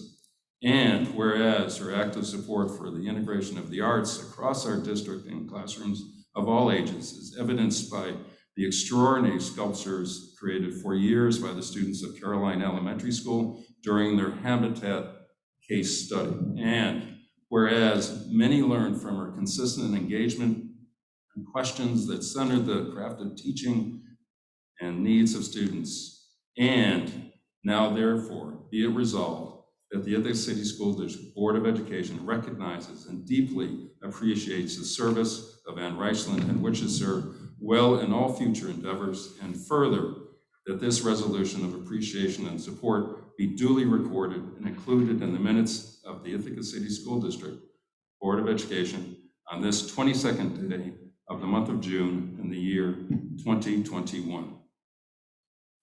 And I will, as I moved it and I read it, and if I could have a second. Second. And Eldred beat all of you.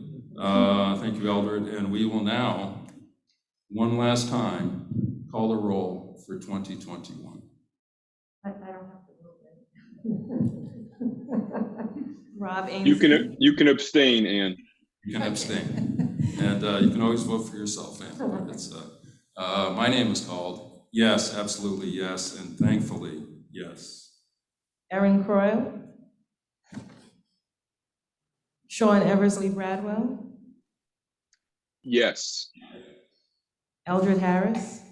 Emphatic yes. Nicole Lefebvre. Moira Lang. Chris Malcolm. Yes, and vote for yourself because you earned it. Ann Reichland. I think I don't know. I mean, it feels a little weird. Patricia Wasland. I'll vote twice for yes. That is voting for Ann as well.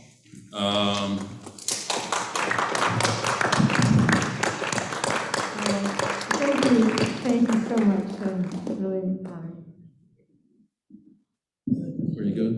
I am, thank you. You're good. And it's been a pleasure. You were an advocate for this district before you were on the school board, and it's typical of your efforts is just to I think the administration, I believe at one point, was keeping track of how many different work sessions and meetings that Ann would show up to that she was not directly responsible to be attending. And that's a symbol of a true dedicated board member that had input and wanted to do what's best for kids, not just on this Tuesday when we have board meetings, but it's all that work that is done outside of these board meetings, these public meetings, that makes the district go and helps this board over the past 6 years do an outstanding job for the children of this community. So you should be thanked, and we thank you for your service. And I don't know that we can replace you on the advocacy efforts, the trips to Albany that you took Eldred along. I'm not sure those can be replicated. So it's you will be missed, but we know that you will continue to be involved. So thank you, Ann. Thank you, and it's an honor, and it's been a pleasure. So I'll miss you. So I just want to add that, in the years we've been doing this, you kind of learn, hopefully we learn one or two things about what the service means, and Ann has helped me crystallize the following thought. So when people run to do this job, And I think most people who run have a decent idea what a board member does, right? Your main job is to ask questions, is to ask pointed questions and deliver information as you know it that sometimes is uncomfortable, right? That's why we're so pleased at what you young rising stars are doing. You asked us questions that are difficult. That's the job.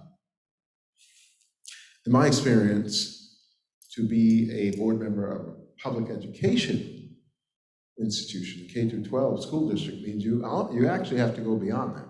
You can't just ask questions. There comes a point where you have to do something. You have to take responsibility for doing something. In addition to your day job, in addition to your family, that you are also not going to be compensated for.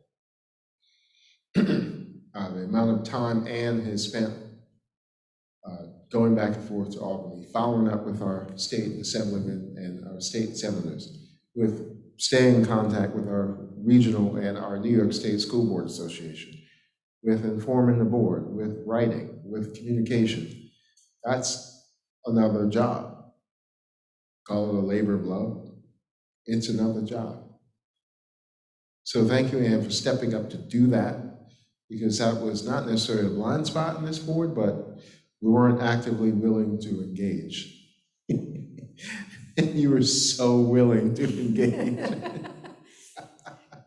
It's been great getting to know you. You know, we spent hours and hours on the road together. You invited me into your house. I met the little pooch. I don't know how many times we waited for each other at 3 a.m., right, to take that damn trip to Albany. So in addition to the whereases here, I could list another 8 or 9 that are behind the scenes that are essential. And the one that is immediately going to come to all the board members' minds is you spearheading the effort for us to get our own account in which we could put the funds, which allowed us to self-insure. There was a law that said we needed a law created, and through your efforts, we got that law created. Well, it was a team effort. It was a team effort, but you know, we know the finances, the actuaries looked out and said that effort is going to save us close to $50 million. All right, over the next period of time, which we can then dedicate to our children in spaces like this. So thank you, it's been a pleasure. As Rob said, I don't know how we're going to replicate you.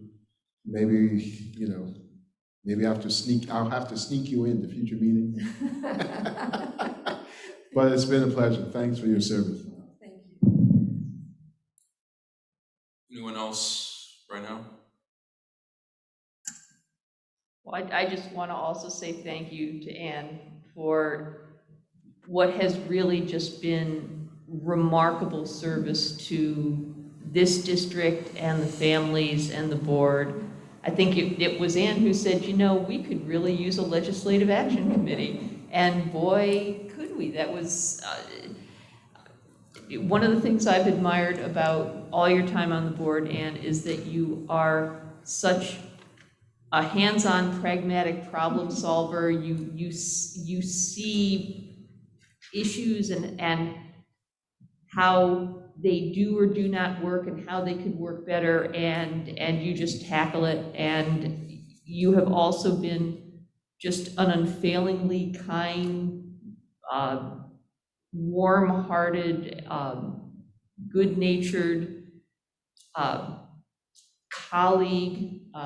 I can count you as a friend. We go way back when we were working on those dinners for Code Red Robotics. And I hope I will count you as a friend for many years in the future. And just thank you for what you've brought to this board. I will always keep your lessons in mind.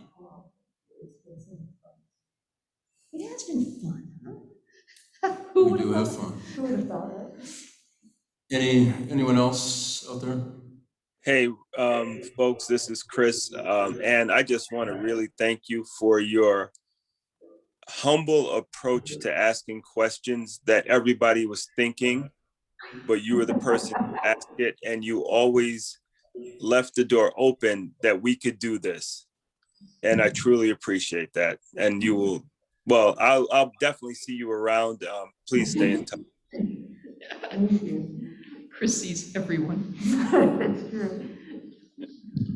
And I will spare all the compliments that you've heard from everybody else. Know that I echo them and have greatly appreciated, again, your approach to service. And my ask is that I continue to get updated on your sculptures and art projects. So I'm leaving you with a task as well. Thanks, Sean. Well, it's been an incredible learning experience, an incredible journey. Ann, you have the last word. No, that was my last word. So thank you, Ann. Thank you. We are done. And that's it for 2021 spring semester. So that's it. I am out of here. So here we go. Oh. Boom, boom, boom.